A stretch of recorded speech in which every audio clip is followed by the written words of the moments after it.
for joining us tonight. We really do appreciate that. And let's see here. Who else do we have here? Alan Hold, nice to see you. And here is our panel, everyone. I tell you, this is a who's who panel here of everybody here. Whelehan. I got it.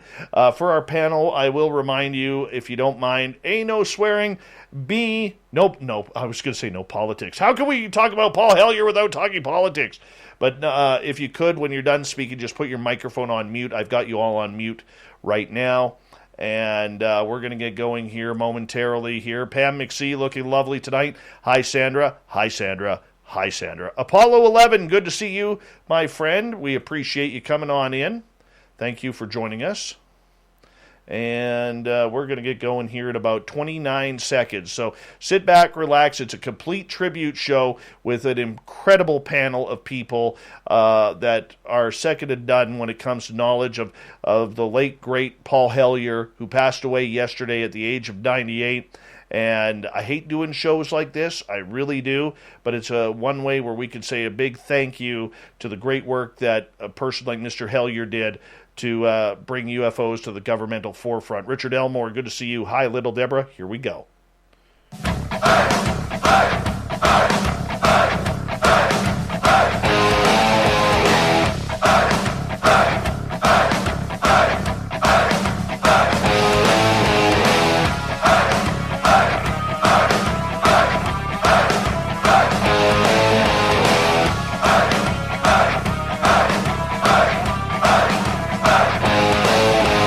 From the mountains of central British Columbia to you listening around the world, this, my friends, is Spaced Out Radio. I am your host, Dave Scott, sitting in the captain's chair of SOR headquarters.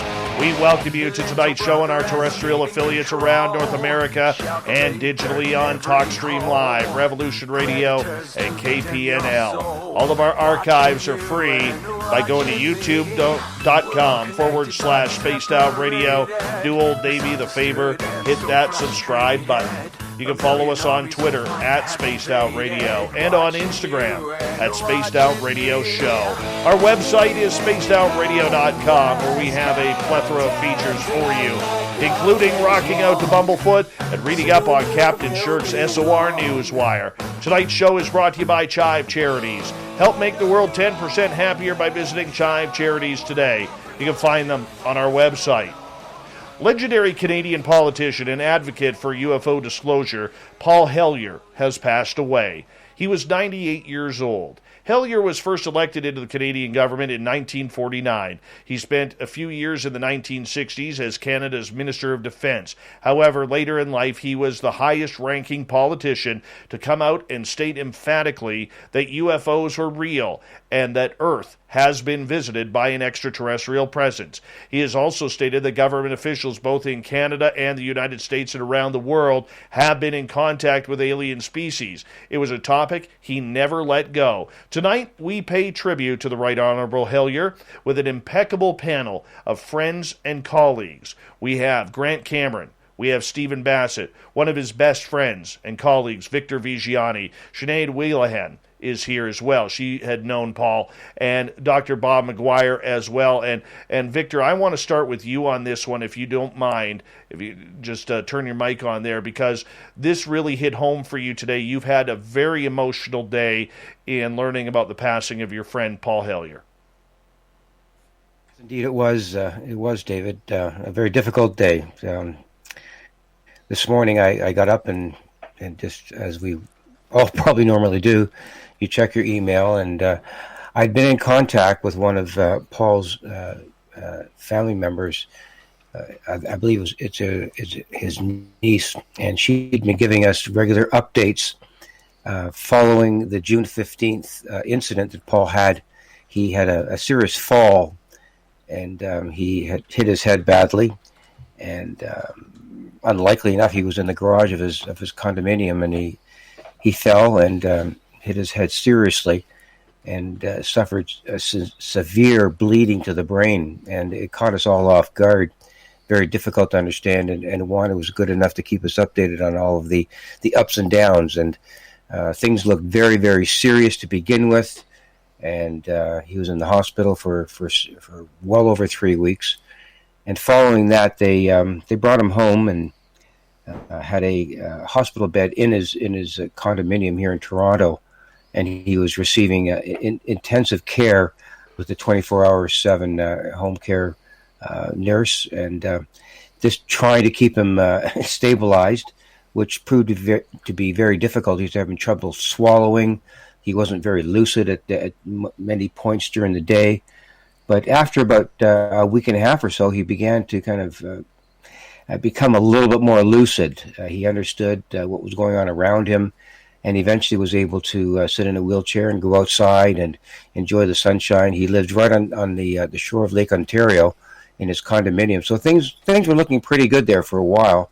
But then he had a downturn within the last several days, and this morning we all got word that he had passed away at 6:31 p.m. on Sunday night here in Toronto. For you, how long does this relationship go back for you, Victor? It all started in the year 2005. If you want me to describe the entire scenario, it is a bit of an interesting story, and Steve will probably want to chirp in at some point later on about that. In 2005, a colleague of mine, Mike Bird, and I were planning the Symposium on Disclosure here in Toronto, at the University of Toronto. And we were in the midst of all the planning, and a lot was going on in terms of getting speakers. And we had Steve Bassett as a speaker, Paul Hellyer, who, oddly enough, could not attend because of health reasons. And Richard Dolan was there, and Stanton Friedman was at the symposium with us at the University of Toronto. But before that, the way things turned out is, I don't know if all of you are young enough or old enough, depending on where you are situated in the timeline. I did a radio program with Errol Bruce Knapp called Strange Days Indeed on CFRB radio here in Toronto. At the time, CFRB was the #1 radio station across Canada as a talk radio show. And Errol Bruce Knapp did a program, as I said, called Strange Days Indeed on Saturday nights from 11 o'clock to 1. And Errol and I, on one evening, I believe it was in May, I don't have the specific date, but we just finished a show. I forget who we were interviewing, but what happened would be Errol and I would do the interviews for 2 hours in the studio, and then after that we'd go over to the local pub and have a few ales around 1 o'clock at night. But just as we were leaving the studio, the operator behind the glass said, "Victor, there's a call for you on line 2." And both Errol and I were pretty well wiped out after 2 hours of straight radio, which is, you can understand that. But I decided to take the call, and it was a fellow named Jim. I won't use his last name, but it was, he said, "Hi, my name is Jim." I said, "Oh, hello, Jim." And he said, "You have to talk to Paul Hellyer." And at the time, 2005, the only thing that I could reference in terms of Paul Hellyer was that he was a Minister of Defense at the time. I had no idea what he was up to at the time, nothing at all to do with UFOs. But this fellow, Jim, said, I was the former campaign manager for Paul Hellyer when he was elected in 1949.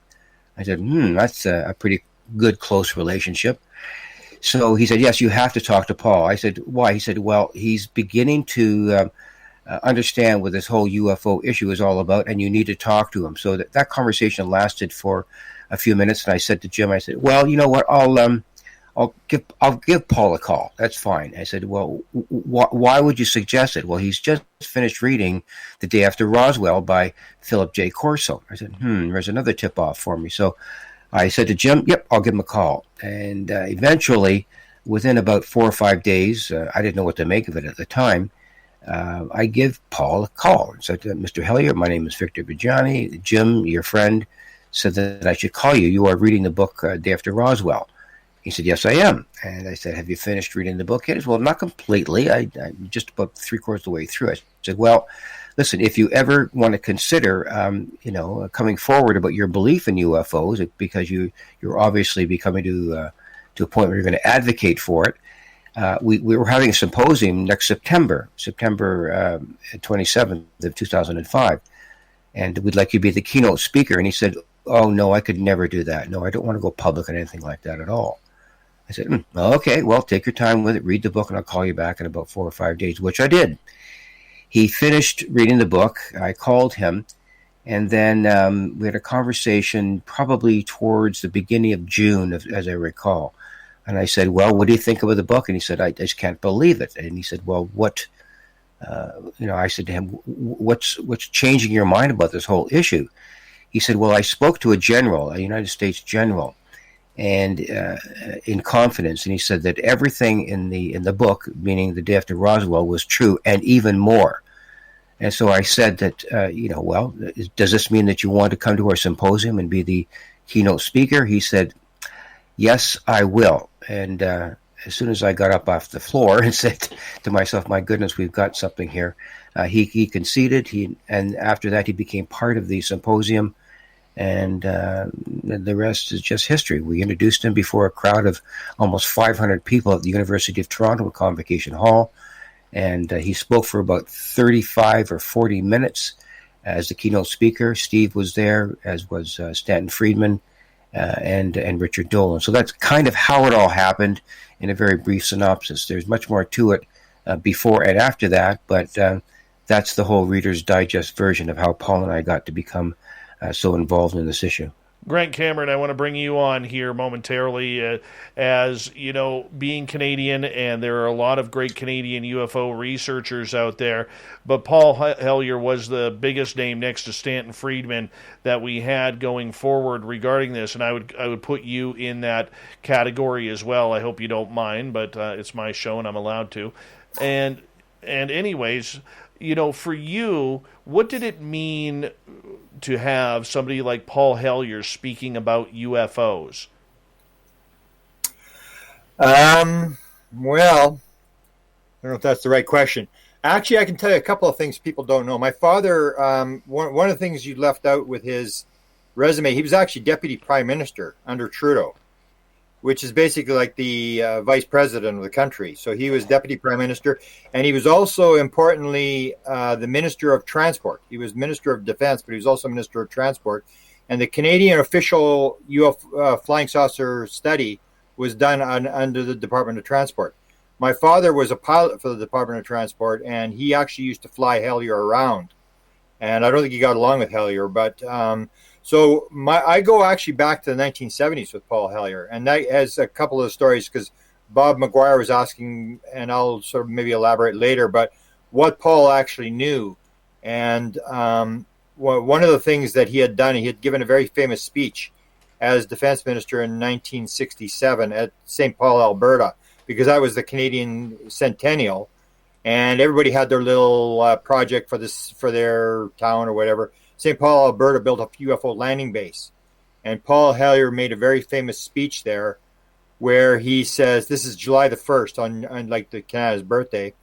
And he said, this isn't the first landing base we built in Canada. There was another one built in 1954. And that was the same year of the story of Eisenhower meeting with the aliens. 54, the Canadians opened up a base. And he said, the Canadians opened up a base and nothing landed there, therefore UFOs don't exist. So a researcher by the name of Arthur Bray and myself started to chase Hellyer back in the 1970s already. And basically what we were going after, because I'd gone to Wilbur Smith, who ran the Canadian Flying Saucer program, and I talked to his wife, Merle Smith. Wilbur's long dead. But I said to her, I showed her the article with Paul Hellyer making this speech and saying that they had opened up this UFO landing base. And I said to her, was Wilbur behind this? And she read it and she went, yeah, that was Wilbur.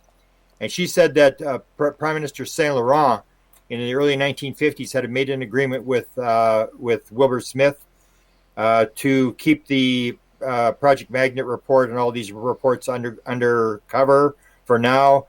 And Wilbur said, if you quit trying to shoot these things down, I'll get it to land. And he was in contact with an alien by the name of AFA. The Navy intelligence in the United States was in contact with this being, so was the CIA. And he said, I'll get it to land. And there was an agreement. There was an agreement with the Department of Defense, the Royal Canadian Mounted Police, and with the cabinet to allow this thing to land at Suffield, Alberta. So Suffield, Alberta is it's a top secret army base, or it was. They did nerve gas testing and stuff. It was at a restricted fly zone. My father told me about all this. It was like the Area 51 of Canada. And that's where the thing was going to land. So when Hellyer made this speech in 1967, Arthur Bray and I started going after him and saying, how did you know? How do the aliens know where to land? Because that's what the story was missing. And it was the part that Wilbur had actually arranged for this thing to land. And they couldn't get a 100% guarantee that they were allowed to take off. And Wilbur called the whole thing off. He said, okay, that's it. We're not going to land. Alpha's not coming in. We can't get the proper guarantee. And they called it off. So that was the whole thing. They opened up the base. And I remember Paul he was talking to both of us. And he was pretty open about it. And he said, I'm looking at my files. I've got to go to this underground place in Ottawa where they have all the files of his years in Parliament. And he said, I couldn't find it. I was looking. I was trying to find it. And then he said to me, the guy that was the expert in the Department of Defense in Canada was a guy from the Royal Canadian Mounted Police, but I can't remember his name. And I still remember. So we chased him around, and this is how the story ended, where he said, I couldn't remember the guy's name. He's the guy that told me the story, because I kept saying, who told you the story about Suffield, Alberta? How do you know about this?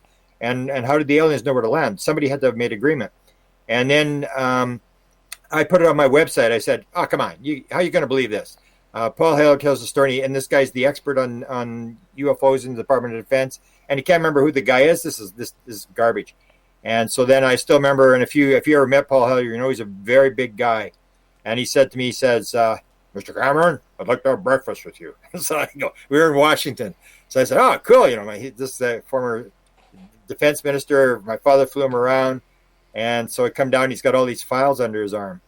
And he says to me, he sits down, he's got these files, and he says, Mr. Cameron, I may be many things, but one of them isn't a liar. And I go, I knew exactly what he was talking about this thing that he couldn't remember who this guy's name was. He said, and this is where he got into this thing that Bob was asking about. He said, I didn't know what was going on. He said, I was putting all the services together. So the Army, Navy, and the Air Force were all being amalgamated into one service. And he said, I was busy doing that. He said, there may have been UFO reports, some reports coming across my desk, but I didn't pay attention. I couldn't care less. And so he basically stated to me at that point that when he was the defense minister, he was basically out of the loop. He did not get interested until Paul Hellyer described where he got that book the day after Roswell. And then I think it was this, Victor can correct me where if I'm wrong, but I think his son-in-law came up to him and he said, what are you reading that junk for? I mean, that's garbage. I mean, that's all nonsense or whatever. And Paul said, it is. And that, I think, was the son that had contact with the two-star general. And then he put Paul in contact. And as soon as Paul heard this general say, it's all real and more, that's when he suddenly got into the UFO thing. Wow. But before then, he really didn't know that much what was going on.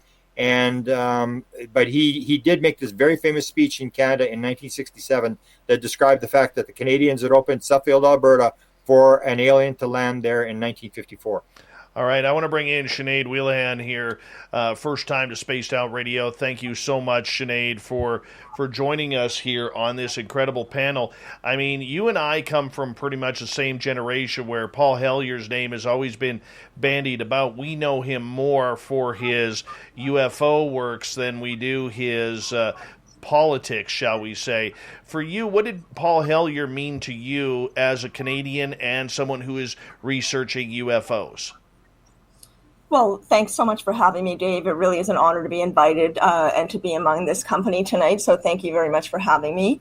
I was not a friend or colleague of Paul Hellyer's. I certainly cannot claim that, but I did have the fortunate ability to communicate with him for a short time at a very pivotal time in my life in terms of this community and this topic we're talking about right now. So I was able to communicate with him for a few months, 2-3 months over email. I also met with him twice, and his significant impact on me was kind of twofold. One is that I had my massive awakening. It really was massive, energetically massive, in July or late June, early July of 2019, and that's a whole other story. But the main thing is that once this happened, I needed to kind of process what to do and where to go, where my path was going to lead me into this community. I'd never been in the ufology community at all. The ufology, I just said ufology. The community of the paranormal experiencers, UFOs, ufology, exopolitics, any of it. It was not a part of my life whatsoever. But after I had my awakening, I needed to find some guidance. I didn't know anybody who's in the community. And so I started just researching like a madwoman. I was totally obsessed. And, I had this ginormous experience. And so Paul Hellyer was one of the first people I found. And I didn't know him. He didn't know me, certainly. But I wrote to him and I said, Mr. Hellyer, I really need some help and some guidance. And you seem to be somebody who really knows what's going on in this field. And so if you can give me some guidance about where to go or what to do with this information I've received during my awakening, I really, really appreciate it because I don't know what to do. And he was absolutely lovely. And he wrote me back right away pretty much and said, of course, he was very supportive. He said, of course, I can help you. And here's what I would advise. So one of the things he told me to do was actually to go to my first ever ufology conference, which was happening in Toronto. There are not a lot of conferences that happen here. I live in Toronto. There are really not a lot on this topic that happen in this particular city. There are some. Victor knows about that. But this was certainly not something I had ever heard of before. And there was one that was happening just about a month and a half later in Toronto. So he said, you need to go to this conference. And I'm going to be there, and you and I can talk, which we did. I sent all of you in our group chat earlier today. I sent you a photograph of myself and Mr. Hellyer there at that conference. But if I hadn't gotten that guidance from him, and I reached out to a number of people, but he was the only one who told me to go to that conference, I never would have met Grant. And that meeting with Grant was absolutely not an accident. There's a whole story with that as well. And, led to this connection I have with Grant. And here I am now doing work with him and research with him and doing interviews on YouTube. Like, this is something I never thought I was going to be doing ever. But it is very much a part of what I'm supposed to be doing in this lifetime. And I have Paul Hellyer as one of the people to thank for helping me get onto that path. But he was also just such an incredibly noble man. He really had a great deal of integrity, personal integrity, and believed so much in changing the way human beings operated. Edgar Mitchell said that his two priorities, that Mr. Hellyer's two priorities were exopolitics and sustainability, environmental sustainability in particular. And I very much relate to that. That's something that's a major priority for me as well. So there were things that Mr. Hellyer felt very strongly about. The banking system, which I believe he called infinitely silly, for example. He just recognized that there's systems that we use that are really not actually beneficial to us and are not helpful to us in our growth, as human beings on this planet, or helpful to the planet necessarily. So I just really admired him. I thought his courage was astounding, especially considering his background and his standing, So he impacted on me in a number of ways. Mm-hmm. We've got about a minute 30 before we got to go to break at the bottom of the hour. When we come back, we're going to get to Stephen Bassett and Dr. Bob McGwier in regards to the passing of legendary UFO researcher and Canadian politician, Mr. Paul Hellyer. And I got to share with you guys something, because I'm sure you'll all get a laugh. It got back to Paul that I didn't believe his story that he knew nothing when he was in office as the Minister of Defense. I mean, Stefan Michalek's Falcon Lake case happened on his watch. Shortly after the Liberals were defeated by the Conservatives in 1967, 3 weeks later, we have the Shag Harbor incident. And as Grant pointed out, we also had the landing pad for Canada's 100th birthday. And in this email, he ended it. This was on December 19th, 2019. And I'll read it verbatim here. He goes, "Good luck, best regards, and Merry Christmas to you, Paul. P.S. I don't have secrets, at least none that I talk about." And I was like, you shrewd old bastard. There you are, just pulling my chain, basically saying, you're not right, but you are right in certain cases. But I'm not going to tell you. And I just felt so warmed. I must have laughed for days about that, because, this is a man who had many secrets. And unfortunately, many of those will go to the grave with him. I hate to put it that way, but that's what's happened. I do hope, and in my hope, and we'll talk about this as well, that one day that we have the ability to open up his files the way Grant, Sinead, Nicole, and Desta have been able to get into Stanton Friedman's files, because that would be immaculate to see the who's who and the names of names in those files. Grant Cameron, Sinead Whelehan, we have Stephen Bassett, Victor Viggiani, and Dr. Bob McGwier. We are paying tribute tonight to the late and great Paul Hellyer, who passed away at the age of 98 years old. UFO talk about the great Paul Hellyer coming up next.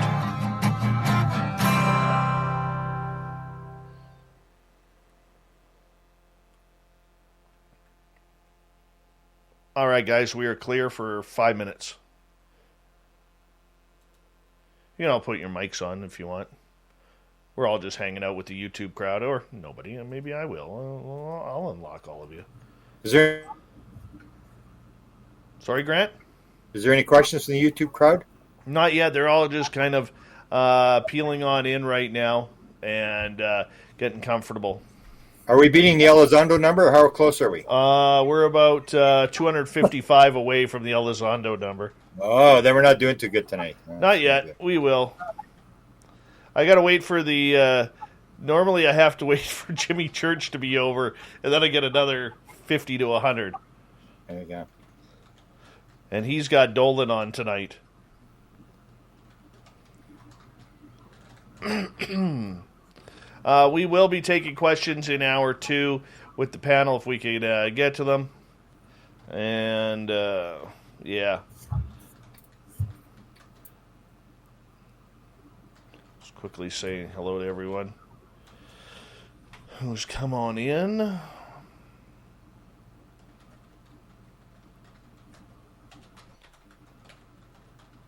Victor, I'd actually like to give you my condolences directly. I know you were very important to Paul, that he was to you. So, my sincere condolences. Well, thank you very much. It's been a very difficult time over the past month and a half. Not easy to go through. Mm-hmm. And Paul was in pretty good health till then. I mean, he was. Yeah. Oh yes, for sure. He was walking around, and he was. I spoke to him. Okay, I spoke to him at the end of May. We had a conversation, just sort of, hey, how you doing kind of thing.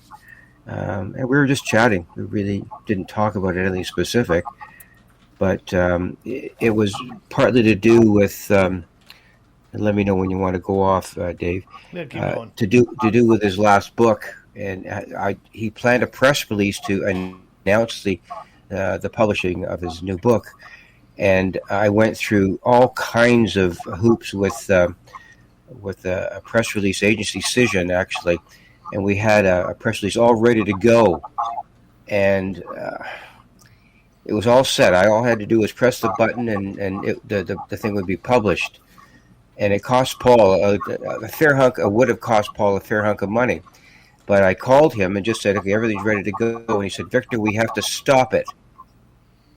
I said, "What do you mean?" He said, "Well, I don't want to publish it."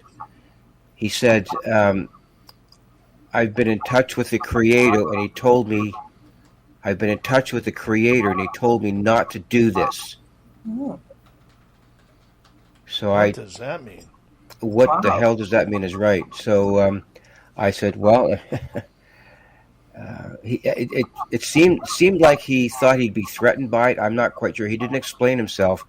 And Paul had a way of telling me to do things that he never really fully explained. So I said, well, I mean, it's all ready to go. You're sure you want to do this? It's publicizing and promoting your book. He said, no, we're not going to go ahead with it. Just stop. We're just not going to do it. And when Paul said something like that, I knew his level of determination. When Paul says something that he wants, what Paul wants, he gets. So that's exactly what I did. I stepped away from it, and we chatted on about other things. But that was the last time I spoke with him, specifically or physically. And then he had the fall in mid-June. So that was my last conversation with him. I didn't even know that he fell. Yeah. It was a pretty bad fall, apparently. Not sure why. Well, he'd always had he's a big guy. He was just, and as you get older, the way you make your way around in your own space is not easy. So I can well understand why, because there were certain stairs I've been in the parking lot before. You have to go up a couple of flights of stairs to do things. So I can well understand how he might have misstepped some way and tripped and fallen and hit his head. So it's quite understandable that it happened. It's kind of painful personally, because my dad began to go downhill a bit. He was in his 70s, and he began to shuffle a bit, and he fell and hit his head on his concrete driveway, and he was dead 2 months later. Oh, goodness. There you go. We got about 30 seconds, guys. Want to say a big thank you to Mark Rademacher for kicking off the Super Chat tonight. It's a great way to support what we do on this show on a nightly basis. Thank you to all the new people tuning on in. Maybe this is your first time listening in on this very special night where we honor Paul Hellyer. And thank you. Don't forget to hit that subscribe button and ring that bell so you know we are live here 7 days a week at 9 p.m. Pacific, midnight Eastern. Here we go with the panel. I'll get you guys to mute up.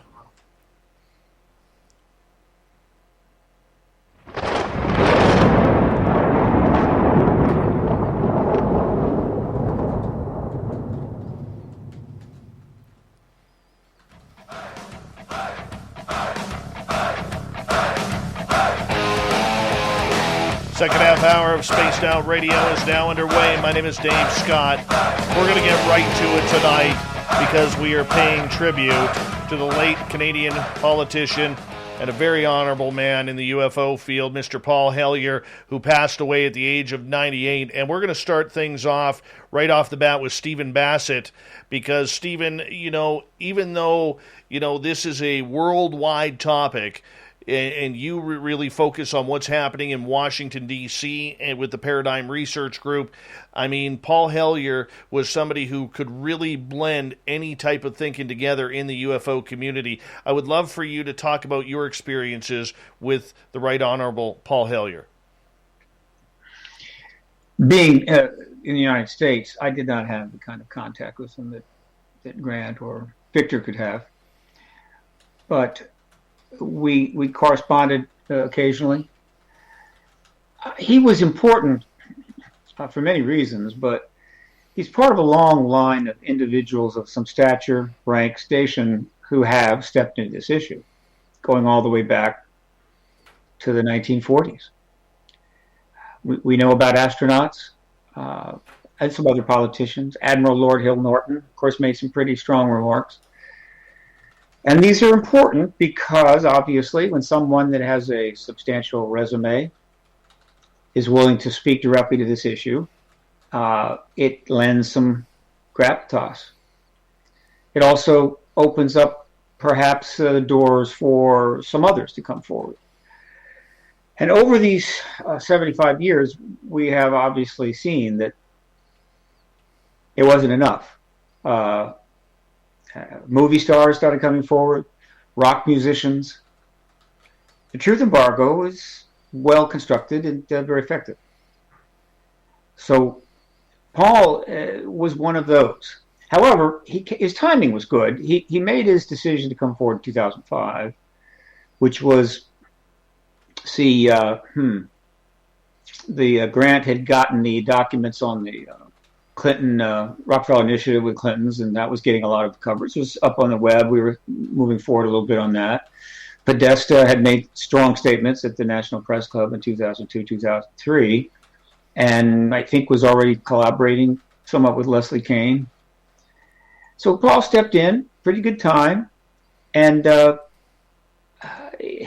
he was not just a man of gravitas. He was a man of stature. He was a very big, very tall, graceful, gracious, that type of thing. He's old school, and old school is almost impossible to find in the United States now. Maybe in Canada a bit, perhaps in England, but not down here. It's pretty much gone kindergarten down here. So for me, he was an example of what we would love to have as leaders in this country, as members of Congress and so forth. And so in that sense, he was a throwback to another time, and I enjoyed thinking about him. Now, as you know, He participated in the citizen hearing on disclosure, of course, as well as other events. But the citizen hearing disclosure for me was significant because he and I opened the event together. He spoke and I spoke. I think he spoke first. And that was great. It's one of many great aspects of this. All of it's on tape. All of it's been recorded. That those recordings will eventually be used for activist purposes. And Paul's legacy, I think, will last there as long as anything, because I think the citizen hearing will have a long history. People are going to refer to it. It's going to be part of the history and the study of this era. And Paul is right there, opening remarks, not shy, saying what he thought. And behind him were Richard Dolan and Grant and so many others. So it was like a family gathering in a way. I'll always remember that day. I think I just saw the footage the other day. It turns up from time to time. And the last thing I would say is this. I keep a section on my website called In Memoriam. I have a lot of people on that page. It's designed to give people a quick access to read about some of the people that have passed in this field, going all the way back to the 40s. Little picture. It's also recognition. Being in this field is not something you do if you want to get lots of recognition from the media or academics or even your peers. So this site is for that, In Memoriam. And he's up there now. And so I have spent a lot of time following the passings of the people in this field, particularly in the modern time. And what troubles me the most, I say trouble, what is toughest to deal with is the accidents. John Mack, of course, was accidentally killed in an unfortunate event in the UK. Mark Wolf, who was vigorous and in great health, out bicycling to keep in shape. I used to bicycle a lot. It's dangerous. He was hit from behind. Paul, of course, has had an accident as well, which most people will go, well, he had a great run, and he did, an unbelievable life, full, vigorous, had everything you'd want, except that he was in better health at 98 than I am. He had another 10 years left easily. And that hurts, right? Because if Paul just is a little more careful on those stairs, Paul is almost certainly going to see disclosure. He's going to see the confirmation come. And obviously he'll be well received in the post-disclosure world and an easy target for interviews and bios and what have you. And he missed it. And it really bothers me. The closer we get, the harder it is for me to accept these losses, because essentially everyone represents this simple fact. Absolutely. That the truth embargo has now lasted a lifetime, 75 years. And every month it outlives another one of us. And this is fundamentally offensive. This embargo should have ended decades ago. Very true. And the people in the government, I do not think, that manage this issue think about that. I don't know if it matters to them at all, but it matters to me. And so I will continue to follow and pay attention to how people are doing and what have you. And I just hope I have nobody else goes up on that list, and that's on that webpage, until we finally get the hearings and the confirmation of the ET presence that we have earned over these last 7.5 decades. Thank you, Stephen. Dr. Bob McGwier, we bring you in here now because even though you're relatively new to the field of ufology, you're still, someone who has got to, study about people who have been doing this for decades, namely Paul Hellyer. What is your thoughts on this? I'm going to get you to unmute there, Bob. Sorry about that, Dave. How do we always do that? Anyway, so my knowledge of Paul Hellyer actually went back to the 90s. And recall that there was the first Gulf War, and Bush was president, and then Clinton. And during that time, the United States had just rejiggered its warfighting doctrine to have kind of a field commander, and then all the different services would integrate into one action plan rather than them all being executed separately. And Paul Hellyer during that period was beginning to put together in his own mind the policy of fusing all the services in Canada, because it was really, really so very together in the United States, and was very, very effective in the Gulf War. So that, and a lot of people don't know that Hellyer was a prolific author. He's at least a dozen books. But he was what to an American would be a really serious patriot. Americans are, and Paul Hellyer was a patriot. He was very afraid in the 2000s that when all the Quebecois separatist stuff was happening, all sorts of other political instability inside of Canada, not unlike the political instability we're having now. But anyway, Paul was concerned about it. And so he proposed what was called the One Big Party. And his One Big Party proposal was he convinced other parties to kind of work together for a while in a single coalition in this One Big Party. And he wrote a book about it. And his One Big Party was to prevent the takeover of Canada by its very large and powerful southern neighbor. So Paul was a big-time patriot, Canadian patriot, and he wanted it to survive and thrive and maintain its independence from the United States. So I knew about him, given all my interactions with the military and other things, and especially in the 1990s, when was my most active period in terms of doing these kinds of government operations for the military and the IC, which ended in 2002, and which I took on a technical job after that. Anyway, so that was my reason for knowing. And then, surprise, surprise, all of a sudden, the guy comes out and starts talking about UFOs, and I really thought it was interesting. But I wasn't really in the field when that happened. I just thought it was really interesting because I had followed this guy's career. I mean, I had been to Ottawa to the Ministry of Defense and had things that done there with them that I can't talk about. But it was just interesting to me. Greg Cameron, I want to bring you in here if you don't mind, because a lot of people around Canada, when they look at Paul Hellyer, they'll look at the famous politician who tried to start the Canadian Action Party, the Deputy Prime Minister, former Minister of Defense, and we move forward to, everything that he tried to do with being on Canada's Privy Council for as long as he was.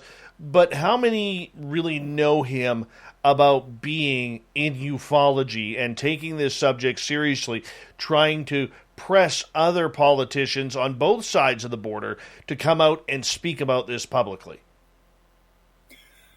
Yeah, we have a debt of gratitude that we have to give to Paul, because even though when he made this sort of move after he read the Corso book, he started to sort of repeat everything he heard, and he wasn't sometimes checking what he was saying, but he was respected. So it really didn't matter. It was sort of almost like the analogy where as long as they spell your name right, you're doing good. Any advertising is, any publicity is good publicity.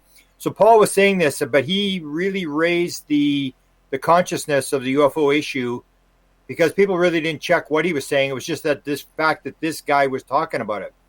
I want to tell a story. Victor was there when this happened.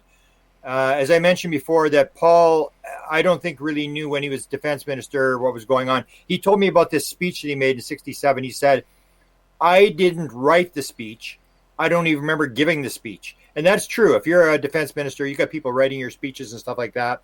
So he may not have known. But there is one story that he did tell, and that was in Brantford. I don't know if you remember this, Victor. They had actually sort of imitated the citizens' hearing. So instead of having the congressmen and the senators, what Canada had done, I guess, Victor, you're behind this, where you'd got a bunch of reporters. So it was like the citizens' hearing, and the reporters were asking questions. And so we were all in this panel, and Paul was sitting right beside me on the panel. Dolan was there. You were there. I can't remember who else was there. But anyway, so it went around the first round, and they asked Paul Hellyer, so who do you think is running the show? And he said, You could tell he was guessing. He went, well, I don't know, the head of the Privy Council. He's just sort of guessing who he thinks might be in the loop as to who knows what's going on in Canada. So it went the first round of questions. The second round of questions, it comes back to Paul. They ask him another question, and at that point, he tells this story. And I just about fell over because he was sitting right beside me. He said, I do know one guy that knows what's going on. And he tells this story about this guy who is the head of emergency management in Canada. And this guy was dying of Lou Gehrig's disease, ALS. And this Air Force guy, remember this, Victor? This Air Force guy had come to him and said, this guy has something that needs to get off his chest. And he's decided you're the guy he wants to talk to. So Paul says, okay, I'll talk to the guy. And he doesn't talk to the guy. Then the Air Force guy phones him back and he says, he's about to go off the cliff. You better talk to him. So Paul calls this guy up and the guy says, I just want to let you know, as the head of emergency management in Canada, I was briefed. I was taken down to the CIA in the United States. I signed my life away. I was told exactly what was going on. And I believe he actually said he was at Area 51 and he sat inside a craft. And that would make sense that if there's the emergency management guy would be one of the guys who would be read in. So that if there, something goes wrong and you've got to put money in the banks or whatever you got to do, he would be in the loop. And so he basically wanted to tell Paul that. He said, Paul, I just want to let you know, this thing's for real. This is actually going on. They took me to the United States. And I was just floored that he had told that story. And he didn't see it as all that significant. He was more impressed with the general who had told him it's all true and more. And so he would get that stuff. And then he was just very interested in grabbing stories and publicizing them. And we owe him a gratitude because the consciousness really was rising because this guy was out there telling stories. Victor. Yeah, that's so true because it's funny you should bring that up, Grant, because at that symposium in Brantford, the National Symposium on Canadian UFO Disclosure, Paul was there, Travis Walton was there, Rich Dolan, Stanton Friedman was there, Nick Pope was there, and Steve was there, and as well as yourself. And that to me was a sort of a head dropper when Paul brought that up, because it was one of those things, as Dave alluded to earlier in the program, that he had a few secrets hidden away, and I'm not sure exactly what else we can get to in his files eventually after the family decides what to do with it. But I would imagine there are a lot of things that Paul might have been told by certain individuals that have not come to the surface yet. And one of those individuals is Shirley MacLaine. I guess just after Paul came forward, probably about 2 or 3 years after, he sort of was in the midst of almost a regret stage of what he had done on September 25th in the Convocation Hall. But what he did was he asked me, he said, who do I need to talk to? Who should I talk to about this whole issue? Because he really, other than the book by Philip Corso, he really didn't have any access to any specific individuals within the UFO research community to kind of corroborate or at least do more research in depth about the whole issue. So I gave him a list of names. It was about 6 or 7 names. And from that, he just launched into his own personal research about it. And one of them was Shirley MacLaine. And he went down to, he flew to Los Angeles and Hollywood, spoke with Shirley, and they had lunch and dinner a couple of times with he and his wife, Paul's wife, that is. And I don't know what Shirley told him at that time, but I know that when he came back, he did say that Shirley told him a few things that I think sort of are in his secret vault right now, and what they are. And I've tried to approach Shirley about it, and she's pretty tight-lipped. So these are some of the things that are yet to be disclosed about what Paul knows or what he did know about this whole issue. So it's a real ball of wool that we need to untangle at some point. Does anybody know if Paul tried to influence politicians on both sides of the border, since he had a lot of friends in politics, to come forward about this subject, or was he quite quiet about this?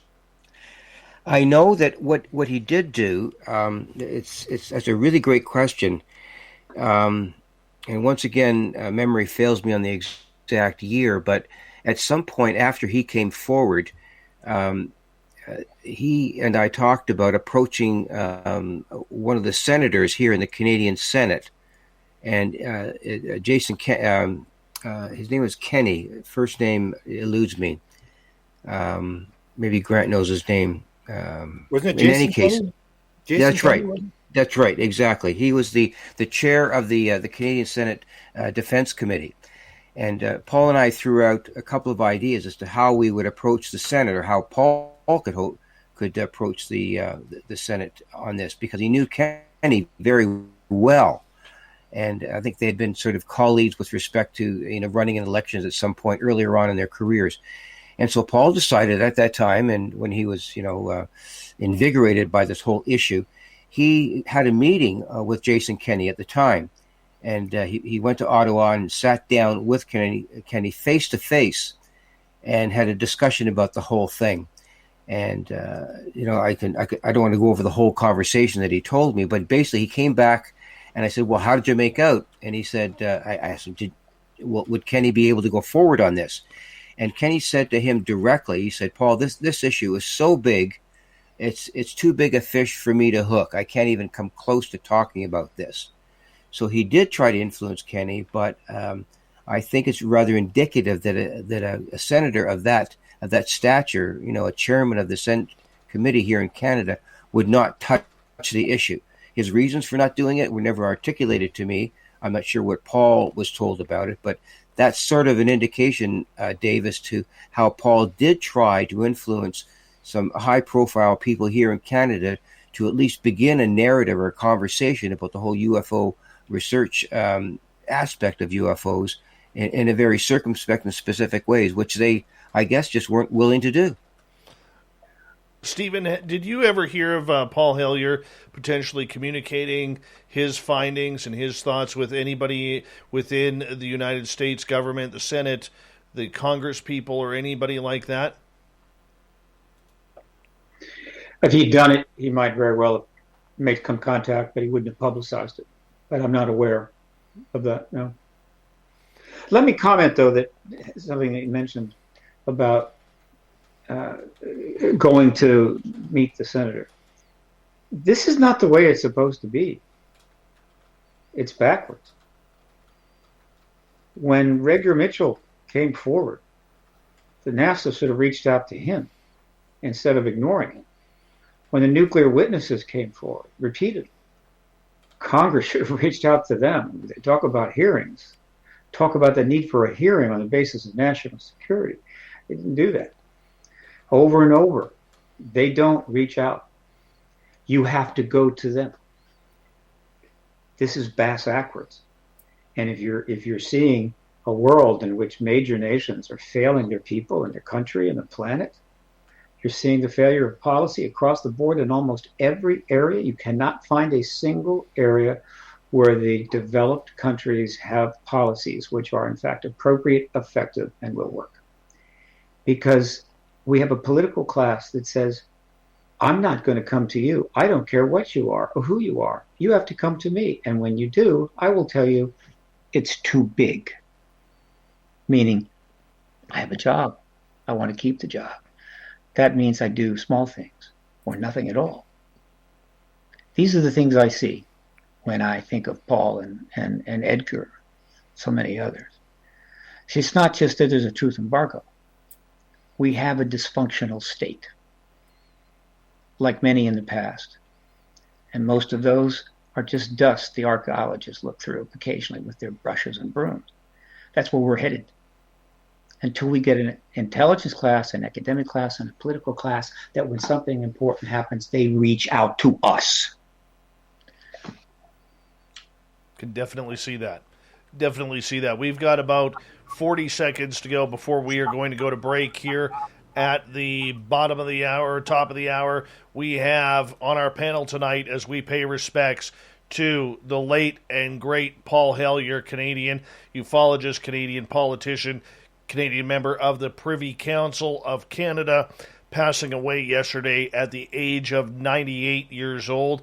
It's a good run, but man, wouldn't you love to know the secrets that are in his head when it comes to UFOs and whether or not we've been contacted. Going back to an email that I got from Paul, he definitely believed that Canada alone was in contact with two different extraterrestrial species.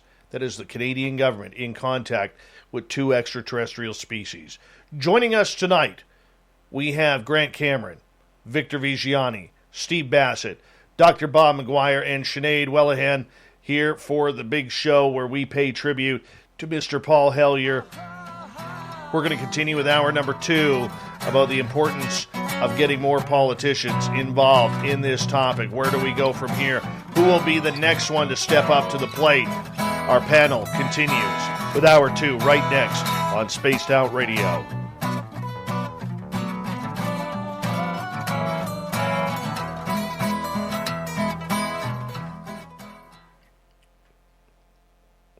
All right, guys, we got 6 minutes. 6 minutes. Remember, we are all still live on YouTube. You can unlock your mics here if you wish. Chat away. I'll be right back. You guys hang out. Bear with me. Thanks, Dave. Sinead, you got the conch. He's going for a butt, no doubt. What was that? He's going for a butt, no doubt. Yeah, he's going to walk the dogs with his cigarette. Oh.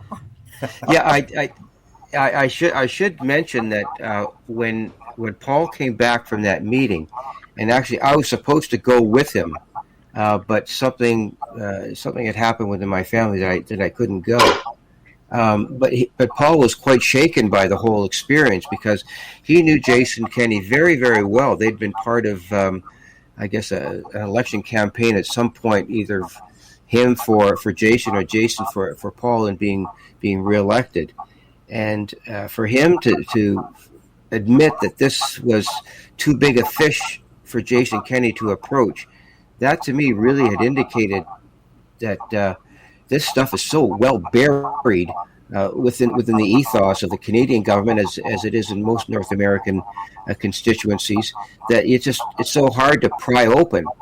And as Steve just said a second ago, my goodness, this is not the way the system works. When you get a statesman like Paul Hellyer approaching another senator and saying, you know this, you know what's going on, you know just as well as I do, but you're afraid to do it. Why and how come? So I think those questions need to be answered, and how the hell you get them answered, who knows? Maybe we need another guy like Paul Hellyer to come forward and open that can of worms again. I don't know. It really pisses me off. Well, I'll drag Dave into it because we know a couple of people who've been talked to in Canada, and it's always the same sort of thing. Is you're doing your little piece, and it's not in your little job description, and so you stay away from it. I think the other thing we should point out, Victor, is the idea that the Senate works different here in Canada than in the United States, where definitely, yeah, the old boys club, where they give you a job for life and you're really not doing a hell of a lot of anything and have no power to do anything except block legislation. Mm. Yeah, it's an appointed body.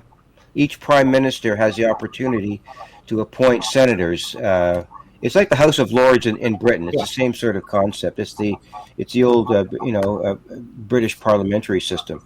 I mean, it's effective to a certain point, but after a while, it just becomes an old boys club. When you get hockey players like Frank Mahovlich appointed as a senator, you wonder how effective a body like that can really be in getting down to the nitty-gritty of issues.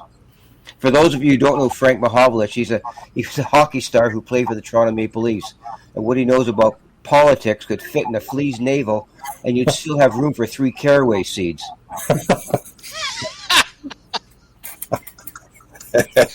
That's like Tommy Tuberville, the former head coach of the Auburn University Tigers football team, is now the senator from Alabama. I mean, it's just like, good grief.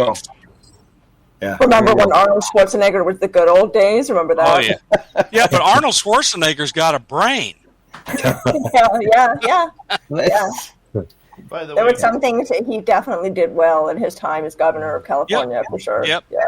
He's the most liberal Republican I know of. Interesting. I didn't know that. Huh. Very liberal. There you go. Well, I mean, politics are so blurry. We don't have to get into this, but the borders or what borders there used to be between conservatives, liberals, and so on. It's all just become kind of a mush at this point over here. Anyway, that's what it is. For me. I mean, Schwarzenegger's not one of these crazy right-wing Republicans because he married a Kennedy. Until he cheated on it. But yeah. Well, by the way, Grant, Doug says hello. He's in the studio here. My dog. Like from what state? What's that? What was that? I said, Grant, my dog Doug says hello.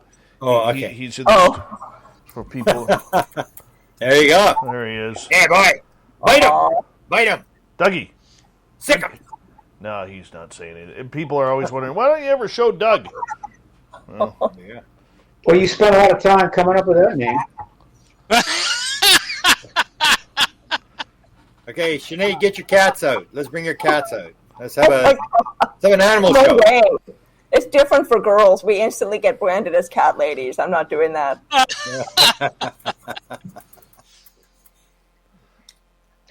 There's a specific number of cats you're allowed to have before you become a cat lady, and it's not clear what that number is. Exactly. There's a number. Yeah. When your house smells like the cat litter box, then you're a cat lady. My friend Jay said to me, more than one means you're a cat lady. And I'm like, no, I don't think so. I think you've got to have an excessive amount, 4 or 5. He said, no, I'm telling you, 2 cats, cat lady. I'm a dog person.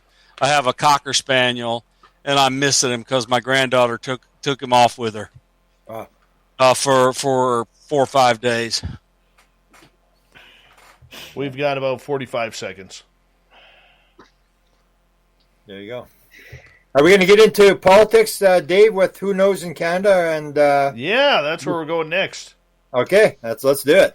I'm gonna plead ignorance. We're dropping the gloves. Sinead, I have a request from Nicole that you have to come on here as a guest to tell your story. Oh, I would love to. Let's do it. Yeah. I've been curious for a while. All right, we got 10 seconds, guys. Big thank you to Bob, to Tim, and Mark for the super chats. It's a great way to support what we do on this show. Here we go with hour number 2 of the Paul Hellyer Tribute. You're listening to Spaced Out Radio with Dave Scott. Follow Dave on Twitter at Spaced Out Radio and on Facebook, Spaced Out Radio Show. Here we go with hour number 2 of Spaced Out Radio tonight. My name is Dave Scott. Thank you so much for taking the time to join us. We really do appreciate earning your listening ears wherever we are on this planet we call Earth. Hi to everyone listening in on our terrestrial affiliates around North America, digitally on TalkStream Live, Revolution Radio, and KPNL. All of our archives are free by going to youtube.com/Spaced Out Radio. Do old Davey the favor. Hit that subscribe button. The Desert Clam has set the password for tonight in the SOR Space Travelers Club. Eulignus is your password. Use it wisely, Space Travelers, as the Clam sets the password each and every night right here on Spaced Out Radio. Our website is spacedoutradio.com, where we have a plethora of features for you, including rocking out to Bumblefoot and reading up on Captain Shirk's SOR Newswire. Follow us on Twitter at Spaced Out Radio and on Instagram, Spaced Out Radio Show. We are joined tonight by Victor Viggiani, Steve Bassett, Grant Cameron, Sinead Whelehan, and Dr. Bob McGwier here as we pay tribute to the passing of legendary UFO researcher Paul Hellyer, the former Canadian politician who passed away this past weekend at the age of 98. And Grant, I want to start with you on this next hour here, because there's always a big argument out there, and probably maybe a little bit put on by me, I'm not going to lie, because I always thought that Paul Hellyer knew way more about the UFO story than what he was really telling. And there's a lot of secrets that may never come out. Do you see a time where Paul Hellyer's secrets will come out, or his private books will come out, much like we've seen with Stanton Friedman? Well, Desta, who's an assistant of mine here, she's doing all his books. So she's never mentioned any secret stuff. She actually helped him do his income tax last year because all the book stuff, all the revenue from the books, she was helping him with that. All the translations that they were doing on the books and stuff like that. I'm not sure because I know he had the same thing where he was talking about the 54 incident where said he was looking through his files and stuff like that. I'm always suspicious that I don't really think the Canadian parliamentary people really know too much. It's very party oriented, and I think they just basically sign off. You may have one or two people inside the military who have a need to know, who pass it on to the Americans and get these stuff back. I still think the Americans are running the show because you know that there's some members of parliament who were looking into this, but they have not done anything. They just sort of got some information, dug for some information. We know at least 2 U.S. ambassadors were briefed on the subject. In fact, in 1950, if you follow the Canadian government story, Wilbur Smith was dealing, all the material that Wilbur was dealing with was through the Canadian Embassy in Washington, D.C. And the third ambassador at the embassy actually said to Wilbur, the ambassador has told us not to talk about this. And they were basically waiting for the Americans to make a statement because according to it looked like from the stuff that there was going back and forth between Wilbur and the embassy was that if they thought the Americans had a craft and they were about to make an announcement that they had a downed craft, and nothing ever came out of that. I dealt with 2 politicians in my time. One was James Richardson, who was a big-time Liberal guy here in Winnipeg. And I think he was Minister of Defense as well at one point.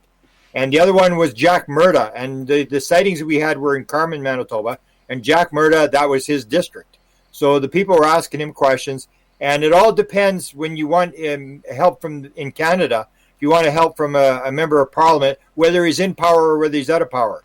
So when Murda was out of power, he actually got in a ministerial inquiry. You can actually ask a question, and they have to answer it for you. Because this is coming from a minister. We want this answered. As soon as he got into power, he forgot who I was. He wouldn't talk to me. He wouldn't answer my letters, anything. And that's the way it works. It's sort of like whose ox is going to get gored. And so the people, if you can get them right now, there's a couple of people in the opposition party who are interested. But I will absolutely guarantee you, Dave, the minute they get into power, they ain't going to talk to you anymore. They're not going on the record. They're not going to, even if they become defense minister, and the one guy could become the defense minister or the minister of defense, they're going to run for the hills because nobody wants to be attached to this issue. And that's what Victor brought up, was this where they run from it. Because what are you going to do if you're a lone senator or whatever? How do you deal with it? They're basically just trying to do their job and trying to stay out of trouble and trying to get reelected. And we have to remember, I pointed out, the American audience should know that in Canada, Victor mentioned the Senate. In Canada, the Senate has no power whatsoever. In the United States, the Senate is the big place in town. Here, it's like like the House of Lords that Victor brought up, where it's like an appointed thing where you stack your guys into the Senate and they have a good life and they get all this money until they're like 85 years old or whatever, and they really don't do anything except block legislation. So it's kind of you got to sort of understand how Canadian politics works. And the Canadians really, there's not very many people who are really willing to step up and take a chance or fight an issue. They're all basically very party aligned. That whatever the whip says, that's what they do. And so I wouldn't hold out anybody sort of upsetting the apple cart in Canada. Victor, would you concur with that? Oh yeah, I totally agree because as Grant pointed out, the Canadian Senate is essentially an appointed body, and they can either once the legislation is passed in our House of Commons, so let's say a piece of legislation on any issue is passed, it has to go before the Senate for approval.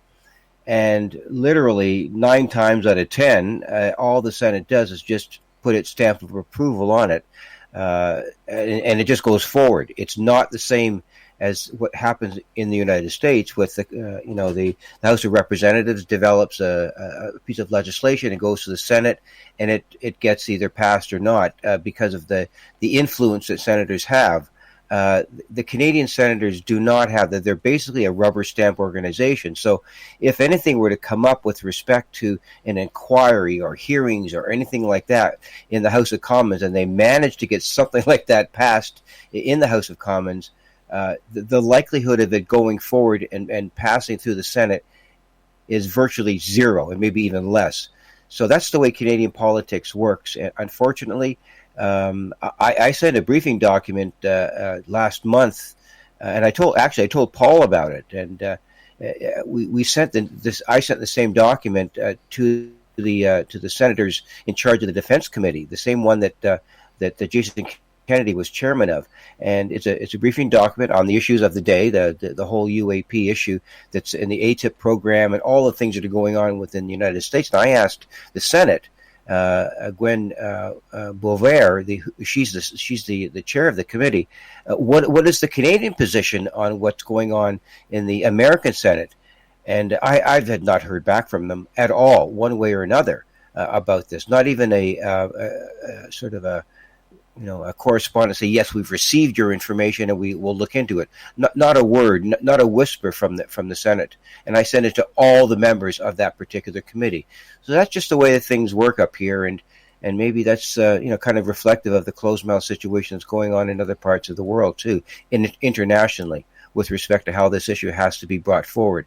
You literally have to pry this thing open with a stick of dynamite, and it just doesn't work that way up here in Canada.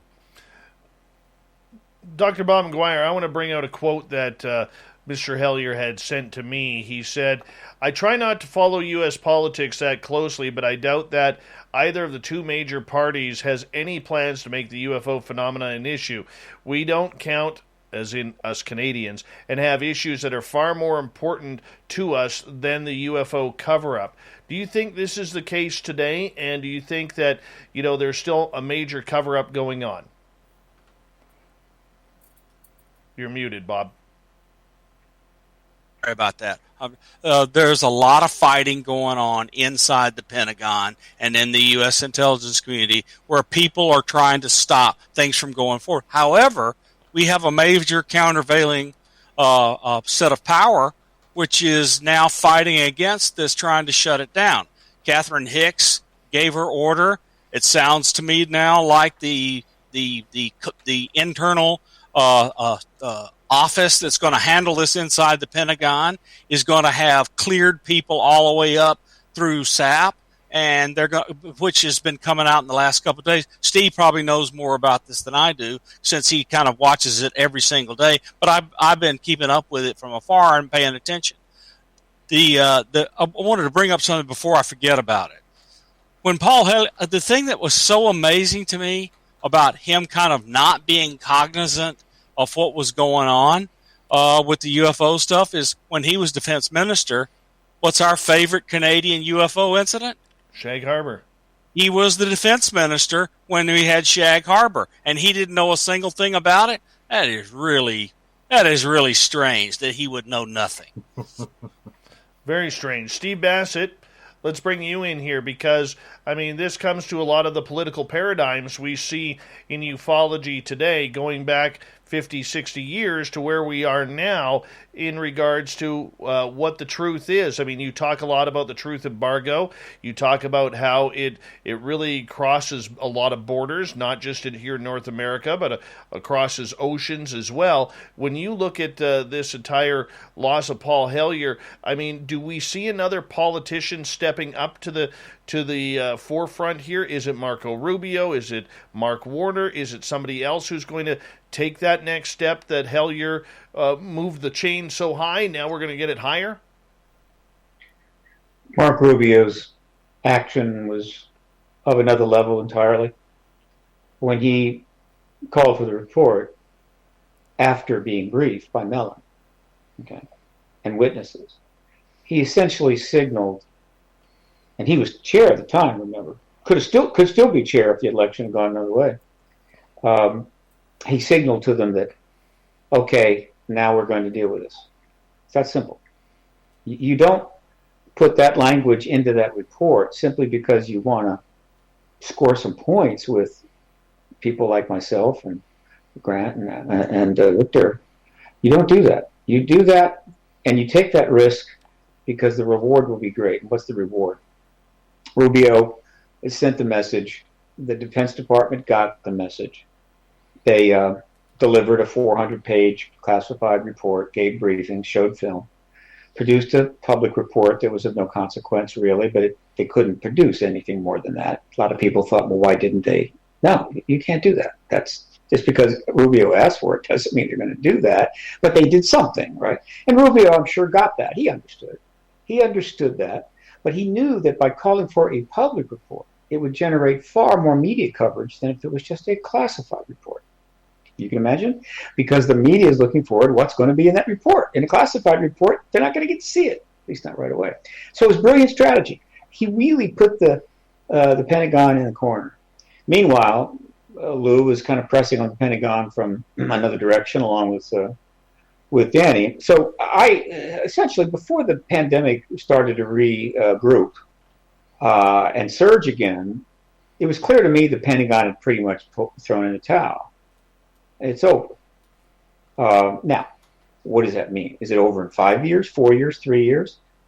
It's over pretty quick. Why? Because too much has gone down in the last 3 years. I mean, it was one thing to walk away from the 701 undetermined reports that Blue Book came up with and just walk away with that in 1969. It's another thing for them to say, let's walk away from the New York Times articles, the scores of witnesses that have come forward, the cases, the coverage, the thousands of articles, Rubio involved, the briefings of Congress. We'll just, no, it's over. And so they have acknowledged that, and they're going to cooperate. They're going to provide more reports, and at some point, it's up to the Congress when to call the hearings. The Pentagon doesn't call the hearings, and I can assure you, the Pentagon is not going to tell Rubio or Warner when they're going to have their hearings. They will have it. Carson has already said we're going to have them, and they're not going to let Andre Carson lead the pack on this. They're going to step in, but wisely, with 3 major bills on the table and unusual circumstances too, not just your typical legislative circumstances. With a massive resurge of COVID is now starting to take children down by the thousands, and with the schedules and so forth, the Senate and House, it's pushed back, but not for long. 90 days is when they said they're going to come up with another report. Fine. That should be roughly on the other side of the surge. And again, all they have to do is call the hearings, and that's it. So I'm very confident we can still have disclosure this year. And the fall works for me. So just keep paying attention and wait for that first announcement. Yes, we're having hearings. Victor. Yeah, I do. I just would like to throw this out to the group and maybe specifically have Steve respond too. With respect to the whole UAP report from the Director of National Intelligence that was put forward, the 6 or 9 pages, depending on how you want to define what pages are. Steve, I guess maybe you might be the first person to respond. Why do you think other governments, did not respond at all to this kind of initiative from Rubio and the whole Authorization Act? Under normal circumstances, anything that comes about that's that specific with respect to how the Defense Department within the United States operates, even within NATO, and with the way funding happens within the Pentagon, a report that contains something on UAP would definitely kind of jar some of the other NATO countries to even kind of whisper a response. Why has there been absolute dead silence from other countries about the Authorization Act and that component about UAP reports? What's going on there? I just do not understand that. First of all, there has been articles in the UK papers. I'm sure there's been articles in the foreign language papers, France, Italy, and so forth. It's not like there's nothing happening. What you really mean is, why hasn't there been a relatively overt statement from some of these governments? Before the the Major League Baseball games here in the States, oftentimes there'll be some people out in the field and warming up a little bit. But when the game starts, they have to leave the field, right? When the Major League teams get on the field, you leave. And so these other governments know what's going down here. They know we're heading for ending this embargo. It will happen here in the United States unless Russia or China makes a bold move. And so they're getting out of the way. There's nothing to be gained by them popping up and doing what? Encouraging us? Let me make one quick comment about the protocol. You surely do not believe that the Prime Minister of the UK or Australia or Canada are going to speak to this issue before Joe Biden does. I mean, it's Absolutely just not going to happen. There's nothing to be gained. Nothing. No gain at all. So they're going to wait for the United States to come forward. And Avril Haines and the Deputy Secretary of Defense have now said, and they've followed up, and there's going to be a massive uptick in the amount of stuff that Warner and Rubio get. Rubio is a hero. But I'm going to tell you, Steve knows this already, but let me emphasize it. The Senate Select Committee on Intelligence is the most bipartisan committee in all of Congress. They do not work at cross purposes. They do everything they can to leave politics at the door. And Marco Rubio and Mark Warner are like that together on this issue. So it's going to happen. Steve knows this, but I'm nobody in the English speaking world or in the allies, first and second tier, except possibly Israel, is going to get out in front of us and say anything. Yeah, and the other person who said absolutely nothing, and that's not surprising, is Joe Biden. Yeah, no, he doesn't want to get in the way of the Pentagon finally getting this done, providing what is necessary for the Congress. There's nothing to be gained from that, and he's not getting asked, and he's not going to say anything. It's, of course, exactly appropriate. The people that are going to speak are the members of Congress. It is their time, and it's worth noting, and I don't want to, this needs to be emphasized. I know they're thinking about it. Matt, you're an American citizen. What are you looking at today? Unless you're not rich, okay? Let's say you're not rich. You're just an American citizen. You pay the bills. You're getting along. But what do you get in every day? The murder rate is high. Murders every day. Cops are being killed. California is burning down. Massive droughts are coming. Fires overseas. COVID everywhere. On and on and on. COVID all day long. Can you think of anything motivating and inspiring that is turning up in the news for at least 2 years? Okay, now, you're a member of Congress, and you realize you have opportunity to engage probably the most amazing, invigorating, exciting issue of all time. Has a little national security aspect to it, but hey, right? There's a reason that sci-fi movies are the most lucrative in all of film. They make billions of dollars because it's exciting and interesting and it's looking forward. And I assure you, these members of Congress are tired of getting emails and threatening phone calls about how idiots they are or stupid they are, or how they're killing people with their COVID policy, or why they can't do anything about global warming, and on and on and on. And they have a chance to push all of that aside and be able to address the concept of extraterrestrials and potential disclosure, and maybe even are going into space, really into space, not Branson into space, not Musk into space, but the real deal. And you think they're going to oh yeah, what's better than this? And so, again, it's all coming together, and there's nothing really stopping it right now except some timing and a terrible, terrible pandemic. But the ETs haven't gone anywhere, and the press is ready to write another 1,000 articles, I can assure you, because they're very aware of how well those articles were received, how many papers they sold. And J.J. Abrams just dropped a multi-million-dollar documentary. And it is terrific. Quite a bit about it. Yeah, it is terrific. It's very good. Not like the piece of crap that's on Netflix. Well, I'll tell you, I binge watched that whole thing, 6 episodes, and there is some good stuff there. The Germans that did it are not Americans, but they're smart, and there's actually a lot of value there, but it's a little rough-edged. But think about it. It's the number 5 best watched program on Netflix right now. Yeah. It's being binge watched, and then you've got Showtime, and there's other streaming services that have stuff in the works, I can assure you. So you're going to walk away from this? It's just a question of the timing. You want to do it, and I can assure you that you don't want to bring it up when you're fighting over not only a massive infrastructure bill, a massive for the people's bill, and a voting rights bill that are going to narrowly squeak through. And so absolutely, you're going to stay off to the side. That doesn't mean that they don't know where it's going. Excuse me. Everyone, I'm going to get you guys to hold on right there. And Sinead, when we come back, I want to get to a question from Joe in our chat room about whether or not Paul Hellyer knew and talked with Stanton Friedman about their findings. And I know you'll be the best one for that, but we're looking forward to it. We continue on with the Spaced Out Radio UFO panel tonight of Dr. Bob McGwier, Sinead Whelehan, Stephen Bassett, Victor Viggiani, and Grant Cameron as we celebrate the life of Paul Hellyer, UFO research icon, Canadian politician for 50-some years, part of the Privy Council, a big man, probably body checked like Gordie Howe back in the day. I'm pretty sure of it.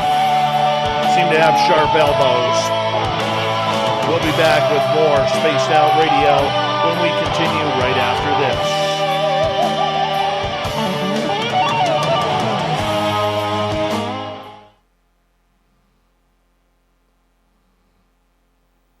All right, if you guys hear snoring, that's my dog.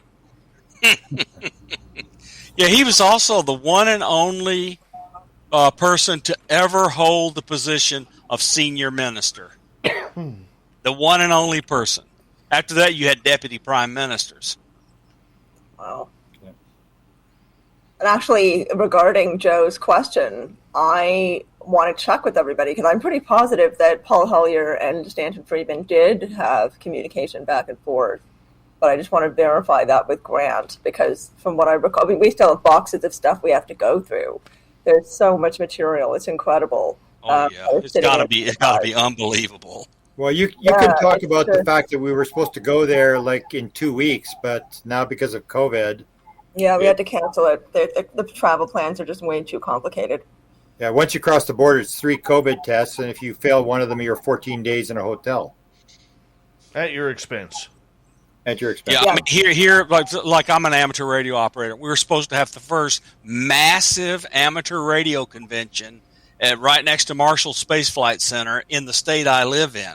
Yeah. And it looks to me like it's going to be a flop because of COVID. Yeah. Because Alabama is one of the worst states in the country in terms of vaccinations. Yeah. Yeah. Yeah, we didn't realize that we started to move what's involved. There's unbelievable $250 for a COVID test, and you got to have your COVID coming back in the country, and it's just incredible. You can see moving, especially across borders now, is like insanity to try to do that. It's unbelievable. Yeah, we're keeping our fingers crossed for the 18th when we're leaving. I'm going to keep my everything crossed, actually. But whether the Americans will let us in, we're stealing jobs or whatever, and we go through that nonsense. And yeah, there is a kind of massive migration from south to north, if as long as you guys let them. That's a massive migration. Yeah, that's the thing with this subject is that there's so many other things that people are thinking about now that Steve knows this. Steve knows because of his political action. It's just everybody's distracted to hell and back. I mean, right now, kids are going back to school and they're going to get COVID in droves because they're not vaccinated. Yeah, they need to mask up. They need to get the authorization so that they can move the vaccinations into the kids. But the flip side is what I told you. You remember the early 60s. The Vietnam War was slowly getting underway. And it got worse and worse and worse. And if you weren't part of the sexual revolution or the druggies or something, which I wasn't, I managed to miss all of that. It was awful. Vietnam War. And then the space program got going. And the space program became our outlet. It was like, hey, however awful it was in Vietnam, by God, we're going to go to the moon. And people forget about that. We haven't had anything really like that since. And no disrespect to Elon Musk, but I'm sorry, Or Branson and his little trip into upper atmosphere. It's nothing. It's nothing. And so we desperately need this. And so there is a distraction that helps to keep the lid on. On the other hand, there's a desperate need to take the lid off. And if you're seeing it go back and forth. But ultimately, there's only one way, and that's forward now. You cannot go backward from where we are. And that's the most important thing that's happened in the first half. For the first time, the last 2 weeks have now made me as positive that Steve is right as I've ever been. I've always thought he was a really, really positive person about this, and I always see the negatives that are going on and so forth. But I've now, given the announcement that the person that heads the UAP task force inside the Pentagon is going to be SAPCO cleared, that is a huge. That means Steve is exactly right. The Air Force has surrendered. Well, the DoD is surrendered. The Air Force is still silent. But they've surrendered. When the Air Force steps in with something positive on this, that'll be a huge indication. Huge. Sure. Yeah, because they don't want to sit it out all the way to the end. The Navy is covered. The Army is really kind of not a player. I don't think most people think about the Army as a big player here. But one second, guys, we got 30 seconds here, so I'm going to cut you off on that. I'm just going to ask to bring the COVID chatter down because we try and stay away from certain topics on this show, that being one of them, no offense. And thank you so much to our super chatters. We got 509er, we got Bob, we got Tim, and we got Mark. And we're going to get going here in about 10 seconds with this great panel talking about the life of Paul Hellyer. And Joe, we'll get to your question when we come back right now.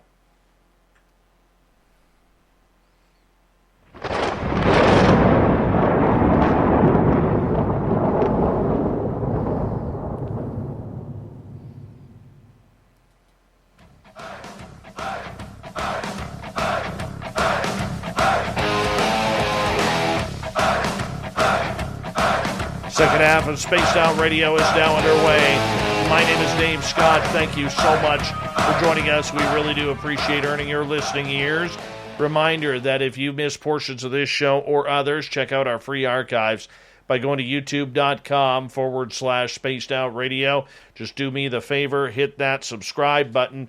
Our website is spacedoutradio.com, where we have a plethora of features for you, including rocking out to Bumblefoot and reading up on Captain Shirk's SOR Newswire. Let's get to the panel right now because we are talking about the life of Paul Hellyer, who passed away this past weekend at the age of 98, the legendary Canadian politician, along with our good friends on this panel, looking into the UFO phenomena from a practical and political point of view. And our panel tonight, we have Victor Viggiani, Grant Cameron, Steve Bassett. We have Bob McGwier and Sinead Whelehan. And Sinead, we're going to start with you on this one because Joe is asking in the chat room, did Paul Hellyer know and ever talk to Stanton Friedman? Well, I don't feel the best qualified person to answer this, but I can tell you what I do know. The reason why I'm not the best qualified person is because we have not actually been able to fully dive into the research with Stanton Friedman yet. Grant and I had some travel plans. We've had to change them. But originally our plan was to fly out to New Brunswick, go to the University of Fredericton, New Brunswick in person and go through, basically surround ourselves with mounds of paper and go through Stanton Friedman's files and see what we could find. But there have been some files that have been transferred to us digitally. There's been a bit of conversation going on. I have not been able to get to it as deeply as I would have liked to, frankly. I'm a public school teacher. I work with special needs kids. This year was absolutely bonkers, more so than usual. So my job was ruling my life. But the Stanton Friedman files are something that are, I cannot wait to dive in. What I do know, aside from those mounds of paper we haven't gone into yet, is that, they did know each other. I'm not sure how much they communicated, but I know that they felt, I believe, correct me if I'm wrong, Richard would know probably better than I would, but I believe they felt a bit of a kinship in terms of being leaders in the field who, did face a fair amount of stigma, a fair amount of ridicule. They both felt they had to be, Stanton Friedman definitely not middle and late of his career. He was very, very outspoken about what he believed in and very passionate about it, very committed to it, which is part of the reason why he's so incredible as a researcher and so inspiring. Paul Hellyer was more conservative. He did come out in 2005, admitted that he believed in UFOs, which was a huge deal at the time, considering his extensive academic and professional background. He's a brilliant man. He's highly, highly accomplished. And there was written communication between Mr. Hellyer and Stanton Friedman, where I believe they were discussing, issues generally about what could be happening in ufology. But I don't believe there were any big secrets that were, at least not that we know yet, that were communicated between the two of them. That would be a question that would be better directed to Grant. But we're expecting to find some pretty wonderful stuff when we do go over there. I mean, one thing about Mr. Hellyer I'd just like to highlight is that he really was, again, people have been talking that he was such a man of integrity. He really had a great deal of courage, of conviction, and was very passionate about what he believed in. And I feel like there's some interesting, as Bob was alluding to very politely earlier, there's no way that Mr. Hellyer could not have known about events such as Shag Harbor. There's just no way. He had to have known more than he was letting on, at least outside of private conversations, even though Victor has said that he really didn't even say that much sometimes to people he knew very well. So hopefully we will find out more of what he actually knew. But I feel like along the way in his career, there have been some kind of subtle hints about what he might have known. For example, he had a bit of a spat with, this is one of my favorite things about him, because he did so firmly believe in what he believed in and was quite, frank speaking up about it. He had a bit of a spat with Stephen Hawking. So Stephen Hawking is a hero of mine, brilliant man, moved the field of science far forward, faced incredible physical obstacles, that whole thing. He's a remarkable person. But he was saying that he thought that if there were extraterrestrials, that they were most likely malevolent, that they were coming here to Earth with the intention of harm. This is what Stephen Hawking said. And Paul Hellyer spoke up vehemently and said, no, I disagree with that. I do not think that is the case. I think that they have been here to help us for thousands of years. They've been participating in our life here on Earth for thousands of years. I believe he said that there were 4 different races, 4 different types of ETs that we've been in touch with, and that the United States is in touch with 2 and Canada is in touch with 2. But he really believed that they have been around for a very long time, specifically that they were here to help with our progress and the development of our societies and our cultures, and specifically with regard to technology. But what's interesting is, so I feel like Mr. Hellyer, pretty regularly, maybe not outwardly, but definitely felt that, the human beings, we are the biggest risk to ourselves. It's not ETs that are the biggest risk. We are the biggest risk to ourselves. And in fact, the landing strip, the first and perhaps only official UFO landing strip that Grant was talking about, that Mr. Hellyer officiated the opening of in 1967, 2 years before the moon landing even happened. There's a plaque at the site of that UFO pad, which, by the way, is in a town called St. Paul, which I love, Alberta. So Paul Hellyer went and officiated, in St. Paul, Alberta, the first ever UFO landing pad, kind of like that. In any case, the plaque and the statement that is on the plaque at the site of this landing pad, Mr. Hellyer had a hand in writing this, apparently. And the statement clearly says that the site is a symbol and meant to be a powerful symbol of interconnected relationships between our planet and others in a friendly way. And in fact, I can quote from an article about the landing back from the landing pad back in 1967 when it opened. It was in the newspaper, local newspaper, that it was meant to be a symbol of keeping space free from human warfare. So, Mr. Hellyer flew to participate in this ceremony. He willingly went. He chose to be there. This was not something he was forced to do. Right, he chose to be there. This is in 1967. So I feel like he's saying the military-industrial complex is a real thing. I do not agree with it. And then along the way through his career, he's been repeatedly reframing the narrative about evil ETs and saying that really it's us that are causing, the most damage to ourselves and to our planet. And there is no better example than climate change. And Mr. Hellyer was very, very, very passionate about the planet and protecting it. And in fact, he wrote a book called The Light at the End of the Tunnel, a survival guide for the human race, I think, or the human species. And in that book, he talks about how devastated he was that the Copenhagen conference did not work out, because he had really been hoping that we would be able to move forward in economy without so much dependence on oil, right? Again, Edgar Mitchell said that Mr. Hellyer's really top two priorities were exopolitics and sustainability, and that had to do with environment, not money, right? So he wrote another book where the title gives it all away. I'm going to stop after this, by the way. I'm just really fired up because I think he's a really remarkable man. You know, he was an incredible man. And he needs to be recognized and celebrated for what he has done, because he may not have been, you know, one of the most famous. He was Canadian. Americans always do it bigger than us, right? So the leaders over in the States get the most attention. But Mr. Hellyer was a really, really important man, not just in Canadian ufology, but ufology in general. He was one of the first people who was in a high-ranking military position to own up to having had a UFO experience himself, not to mention believing in them and feeling like it was a relevant topic that needed to be explored, right? So he's talking about the silliness of our banking system. He's talking about how these things really need to be reframed to benefit us and benefit our planet so that we are able to have progressive relationships with interspecies, other species. So there was a title of a book that he wrote that was called Liberation, the Economics of Hope. And I just love that. You know, I feel like that says so much about Mr. Hellyer himself. He saw the inner workings of government and all of the nuts and bolts and the cranking wheels and, you know, all the kind of the mechanics of it all, that it can be a bit limiting, right? He saw all of that and the secrecy and the stigma and experienced the whole thing, but still had such an attitude of hope and that human beings could really do better, you know, that we had the power and the ability to do better, and all we had to do was choose that. So I find him an incredibly inspiring figure and somebody who is just really representative of courage, of forward thinking, of, you know, cooperation in many, many forms beyond our planet. Question for the panel, and I thank you for that, Sinead. This one comes from Tony.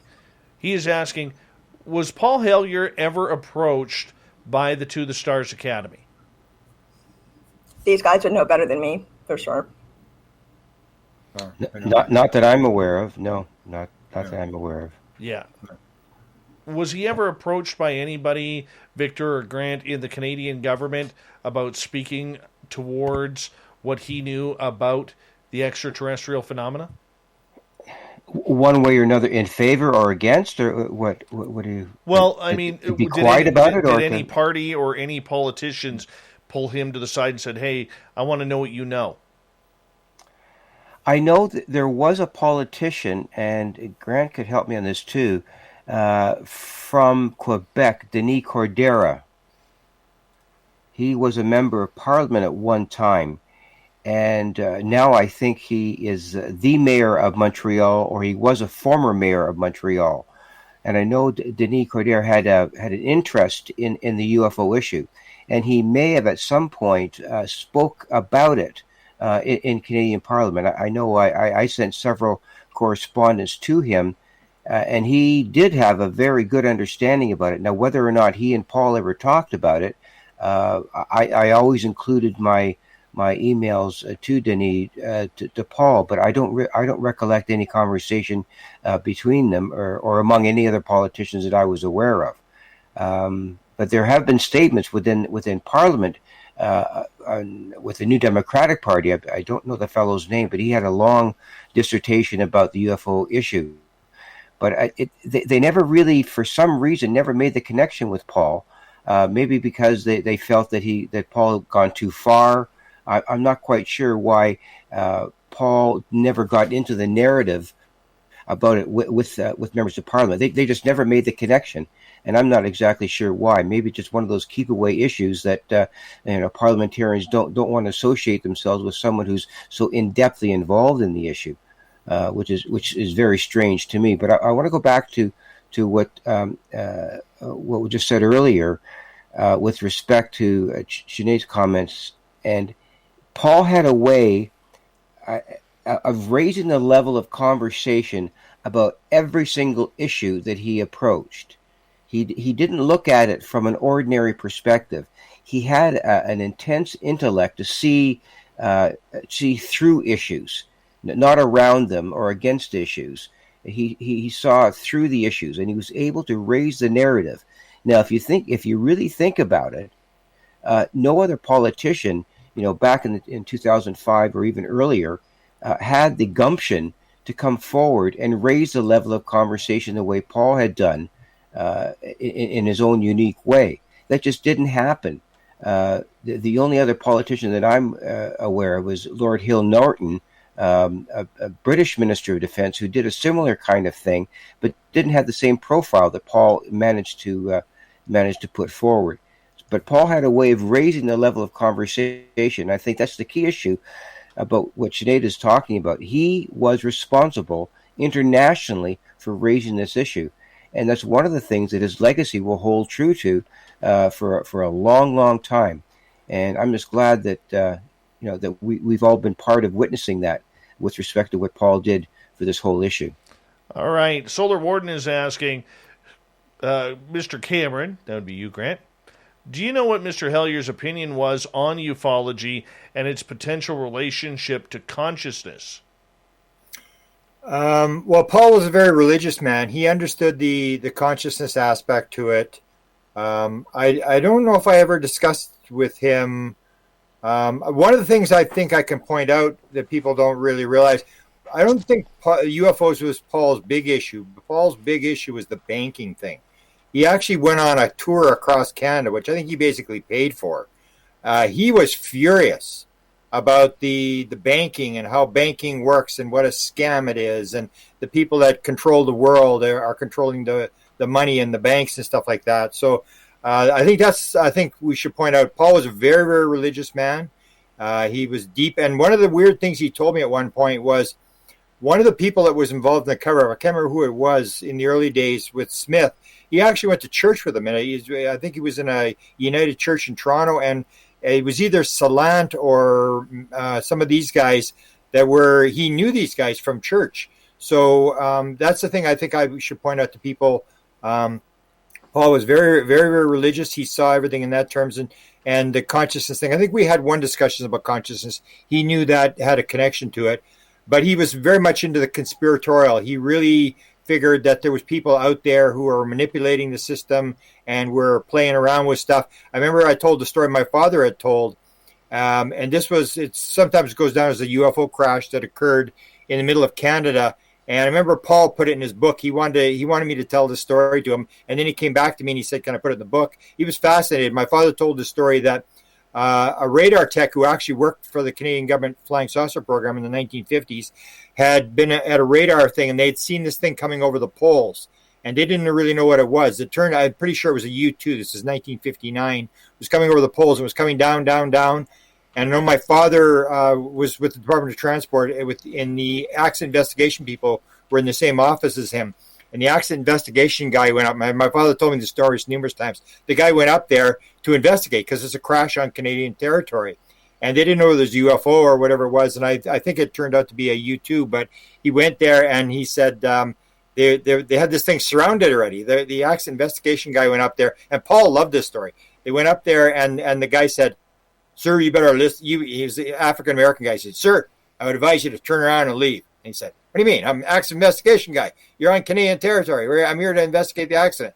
And they had a rifle and stuck it in the guy's stomach and said, "Sir, I'd advise you to turn around and leave." And he didn't really see what they were guarding.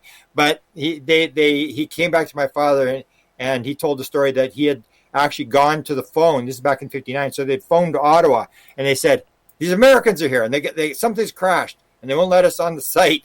And they said, "Hang on." They phoned him back in half an hour and they said, You better let the Americans do what they want." And this accident investigation guy said, "Goddamn Americans, they think they own everything." And so Paul loved this story, and he loved these conspiratorial stories about, especially the banking thing. He used to get really, really upset about the banking thing, about what a scam this was. And I remember he did this tour, and I'm pretty sure he lost a lot of money on it. He wrote a couple of books about it. But that was his big thing. And so he tied the UFO thing into this banking thing, that there was these guys there that they were up to no good, and the sort of the Illuminati type thing. He really loved that kind of stuff. But it was basically based on the banking thing. And he was some sort of expert on banking. He was not a stupid guy. He was in the government. And one last comment on the files. One of the weird things about the Stanton Friedman files is that I think one of the problems we have in ufology is that a lot of people are just in it for entertainment, because I've offered everybody, I can, with a click of a mouse, I can give anybody access to the Stanton Friedman files. Everything that we got, 6,000 pages the first round. We're going back for a second round. And there's stuff like a piece of the Roswell crash. There's this Cuban fighter jet that gets taken out of the sky. Stanton gets involved with this, with the Navy intelligence. And there's FOIAs. There's a really big story. I knew he'd been involved in this in 1967. I put it out. I'd give people access to the files. And I'd say, if you ever see anything, because I'm helping them to read the files, read all these Stanton Friedman files. And if you see anything interesting, tell me what it is, because I don't have time to read it. And nobody's ever come back to me with a single thing and said, oh, do you see this file? And so that's what I think. It's a lot of work to do the files, to go in there and see, like Hellyer's files. I mean, we're trying to do Stanton Friedman's files. I can absolutely guarantee you nobody except maybe Victor will look a little bit into Paul Hellyer's files. This is a long, involved process. You have to sit in a library or in archives for weeks and go through this stuff and scan it or film it or whatever. It's a long process, and I'd be very surprised if we ever find anything in Hellyer's files. We've done it with the Friedman files, and it has gone nowhere. Nobody really cares. Nobody could care less. You put a really interesting document up, and people will go, oh, that's pretty cool, and then they're off to the next story the next day. A lot of ufology is people just interested in what's the next story. They're not really interested in putting the pieces together. They're just interested in, tell me a good story. And you know how people go through Facebook. They're flip. They're flipping through Facebook, through the stories, and nobody's really paying attention. They're just getting entertained by what's going on. And that may be one of our problems. Got a question here from Joe, who's asking, does anybody know what Paul's UFO experience was? Victor, go ahead. Yeah, very briefly. Paul had, and I don't quote me on the year, but it was a gathering at his lodge up north in northern Ontario in Lake Muskoka called Arundel Lodge, and Paul and his family have had that lodge in the family for decades. And one night, once again, don't quote me on the year, but they were sitting around on the dock, and it was very clear. It was a very, very clear night, and I think there were 3 or 4 people sitting on the dock with Paul and his deceased wife, and they were just, watching the clarity of the sky, and they saw a UFO. They saw a craft or something that was definitely behaving in a way that no airplane would, or rather any other kind of vehicle would behave. So Paul did have his own UFO experience, and I think he describes them in one of his books. I think it's the very first book that comes to mind is Light at the End of the Tunnel, that was talked about earlier. I think he described it there. So yes, he did have a UFO experience, and that one alone, as far as I know. We've got 2.5 minutes before we got to go to break at the top of the hour with our panel here tonight, paying tribute to the legendary Paul Hellyer, who passed away this past weekend at the age of 98. Bob McGwier, I want to bring you in here quickly as we got 2 minutes left. When you look at the legacy of Paul Hellyer, what do you see? So, to me, he was kind of the first kind of really major politician in the North American continent that had credibility in terms of defense and kind of intelligence, that spoke up in favor of taking on the UFO issue. He was the first kind of major one who just really got out there and wouldn't let go of it. He was dogged. And like Victor says, and Sinead have said, when he got onto something, he stuck with it, and that was clear to me. I think that was his legacy, and it looks to me like probably Marco Rubio is going to be the one that kind of hangs on to it doggedly here in the United States, and I hope it has as much impact as Hellyer has had on others, thinking that, okay, here's somebody who's really serious, he's a credible person, has a long, long history, and he ain't letting go. Steve Bassett, we got about a minute for you. I want to get your opinion on this before we turn it into hour 3. his one of the things about Paul's track is that he lives so long. The older and older he got, the further and further in the past was his legacy, his gravitas, right?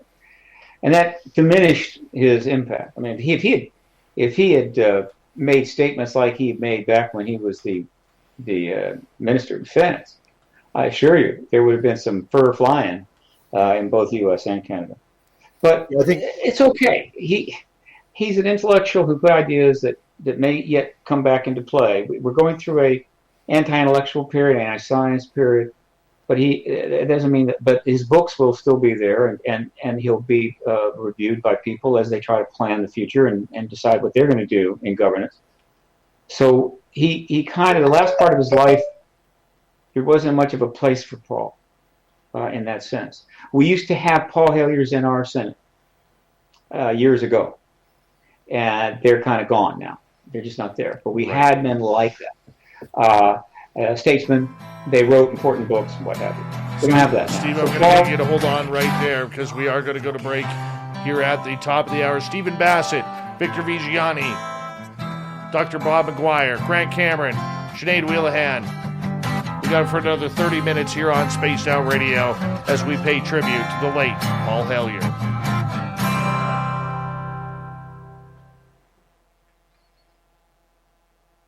All right, we are clear for 6 minutes. There you go. So now you can see why I recruited Sinead. Just sharp as a tack. Brilliant. Brilliant. She's got fantastic hair, too. It's very rare I'm placing second, taking home a silver medal. With a silver head of hair. Be right back, guys. Bye, Doug. There you go.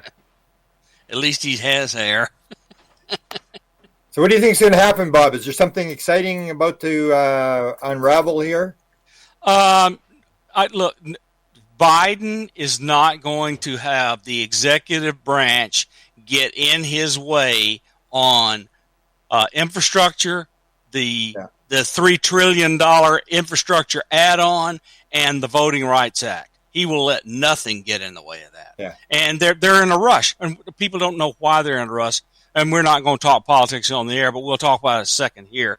At the end of August, the census is put into effect, and that means states will be gerrymandering districts. And the Republicans are going to do everything they can to fix it so that they gain control of the House of Representatives. So nothing's getting in the way of politics right now. Yeah. One thing that you need to keep in mind about politicians, including Manchin and others, one of the reasons they put up a fight, or at least they put up a lot of resistance early on, is so when they finally go ahead and vote for it later, it doesn't look like they just lined up behind the other group. And that's absolutely true. So Manchin is a smart guy.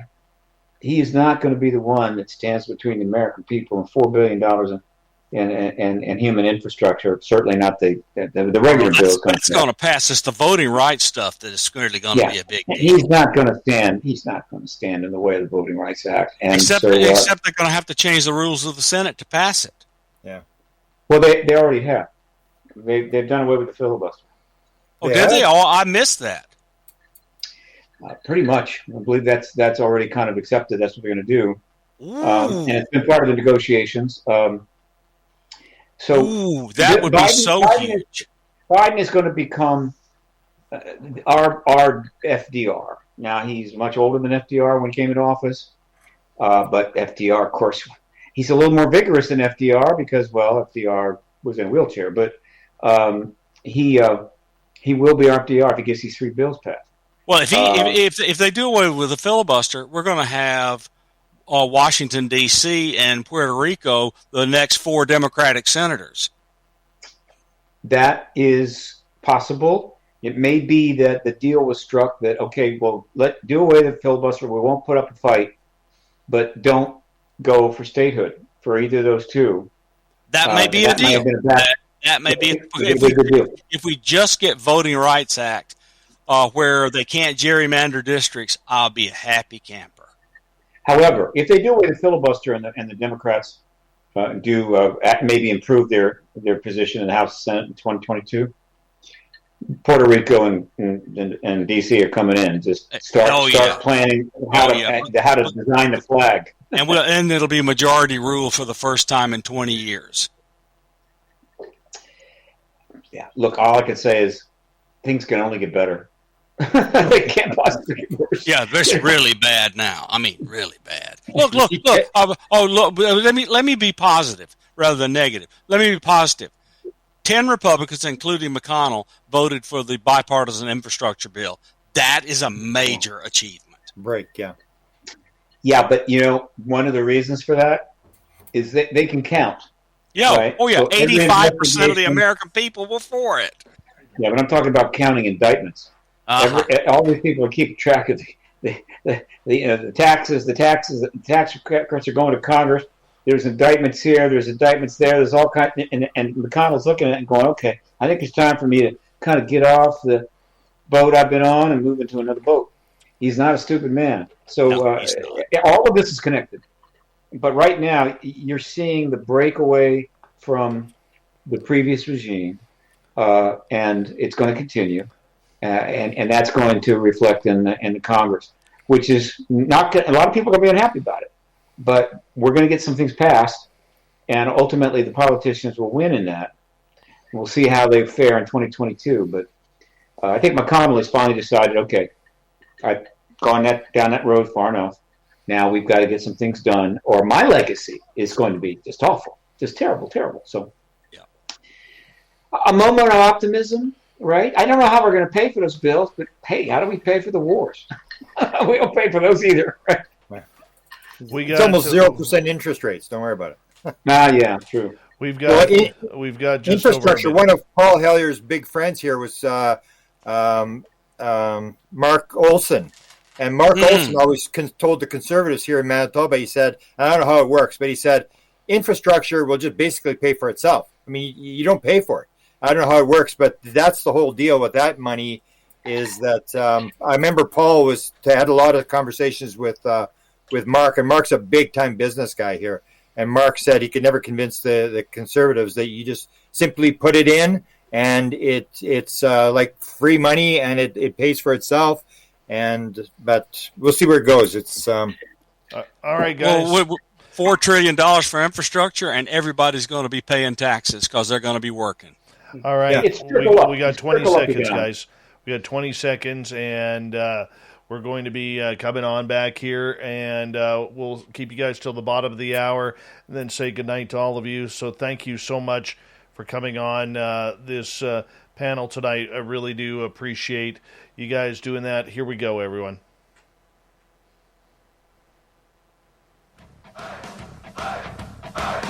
Would you like to connect with us? Head to spacedoutradio.com for all your latest show info. Now, back to Dave Scott and SOR. Third and final hour of Spaced Out Radio is now underway. My name is Dave Scott. Thank you so much for taking the time to join us. We really do appreciate earning your listening ears wherever you are on this beautiful planet we call Earth. Thank you so much for tuning us in on our terrestrial affiliates around North America and digitally on TalkStream Live, Revolution Radio, and KPNL. All of our archives are free by going to youtube.com/Spaced Out Radio. Just do me the favor, hit that subscribe button. The Desert Clam has set the password for tonight in the SOR Space Travelers Club. Eulogianus.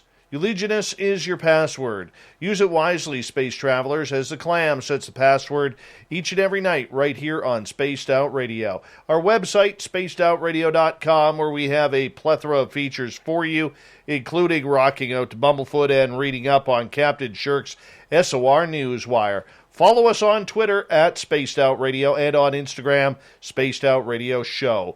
We continue on tonight with a tribute to Paul Hellyer, the former Canadian Minister of Defense, passing away this past weekend at the age of 98. And what many of people may not know is he was a bright figure in the UFO world, which is why we have gathered this panel tonight of Grant Cameron, Victor Viggiani, Sinead Whelehan, Steve Bassett, and Dr. Bob McGwier as we continue on tonight with it. And Steve, we were talking with you right before the break about the legacy of Paul Hellyer. What do you see that will be going into future of ufology here? He's an intellectual player whose books will be read. He will be remembered for stepping forward when others would not. He has a lot of other legacy, by the way. Remember, I mean, he's got the Canadian political legacy. He has a legacy as a man of faith. He owned a newspaper, if I recall. He owned a lot of stock in a newspaper, influence in journalism. He has a huge legacy, not just ours. And now, if he could have lived a little longer and been on the stage when Disclosure came, I think that would have been very interesting. I'd like to have seen that. But it's a nice legacy, and I sometimes just want too much. Life is what it is, and you have to go with the flow. By the way, before I forget, Victor, we haven't mentioned Paul's wife. This woman has now been widowed twice. Do you know how she is doing and how much support she has around her? Well, there's absolutely no doubt, Steve, that Sandra is, every time I call the house, let's put it this way, Sandra is always the first one to answer the phone. And she's an extremely strong woman.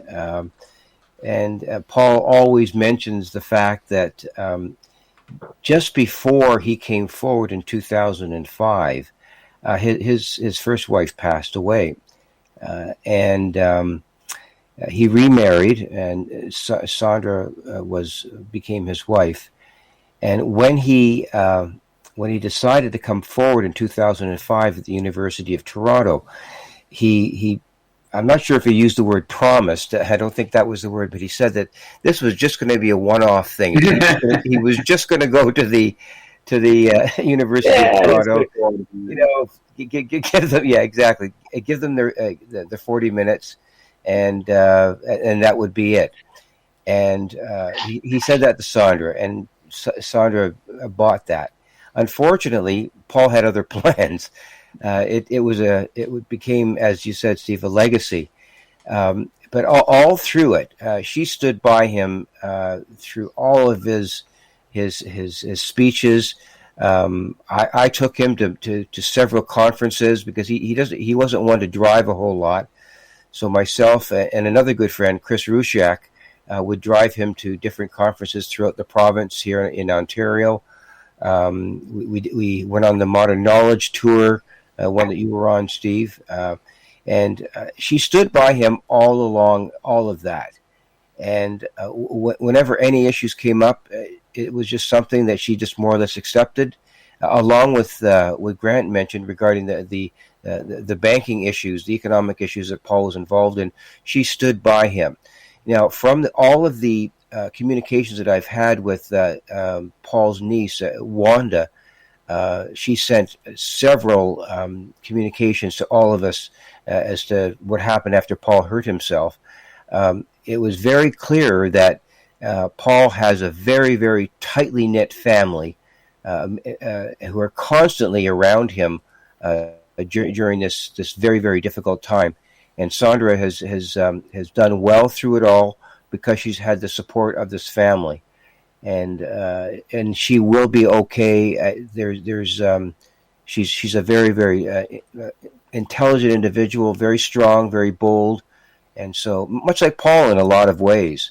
So she helped guide him through all of this, and I know she has the support of her family, and so she's going to be doing well. After all, I know there's a whole grieving process that will have to happen, but Sandra will make out quite well with respect to what happens next, and she has to make some key decisions as to how she handles, I guess, his estate and perhaps all the files that he's had sort of sequestered throughout the years. So yeah, she'll be okay. She'll be okay. Are you going to go to the funeral? Yeah, or is it taking place already? Well, no, I haven't. We haven't heard back yet. Wanted to send out the email this morning with a little caveat at the very end that the funeral plans would be announced soon.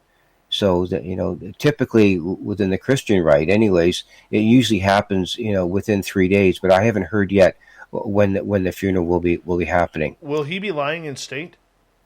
No, I don't think so. No.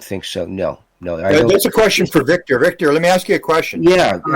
One of the things I think when you're talking legacy with Paul Hellyer that I think people misunderstand, he had not been in politics for many, many years.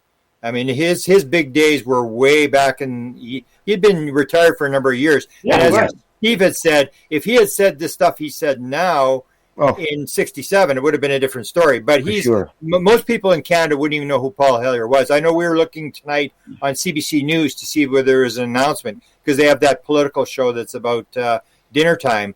And there was no mention of it. We were wanting to see if he had been mentioned. But it's been many years since Paul had tried to start his own party. So he wasn't for a lot, even after he was in the Liberal Party, but then he went and started his own party, which sort of outed him as an outsider. And that was many years. So I think a lot of Canadians would not know. The old timers like you and I would know who Paul Hellyer was. Exactly, yeah. It's an interesting point that you and Steve raised because what really puzzled me, and I'll be waiting very, very circumspectly about this, because Paul was such an important person in Canadian politics in the past. Being a deputy prime minister and minister of defense.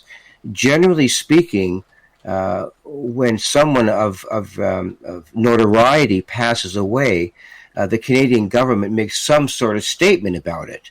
It's just protocol, but so far there has been no word about that from any of the Department of Defense or from Ottawa or from the Prime Minister at all, because he did serve under Pierre Trudeau, and also his son now is the Prime Minister. So there should be some sort of acknowledgement, at least at a minimal level, of the passing of a former Minister of Defense. It may not include any reference to his UFO activity. It may not. But still, the Canadian government has to recognize a man of this stature. And that's one of the reasons why I sent out emails today to every single media outlet here in Canada, the CBC, CTV, Global, the Toronto Star, the Globe and Mail, all of the major media outlets. I sent a press release to them. And I know the people did receive it and will kind of read it. Whether they react to it or not is another question. If they don't, I'm going to be seriously getting on the backs of some of these people, these journalists, who have to come forward and at least acknowledge this man's contribution to the Canadian society. Very, very true. Quick question here from Joe. Do any of you know whether or not Paul's 3 children will carry on the UFO legacy? I can comment on that. I don't know for sure, but I don't know if any of them have really taken on this issue with the seriousness that Paul will. And if they did, they would have to have the same sort of passion that Paul had.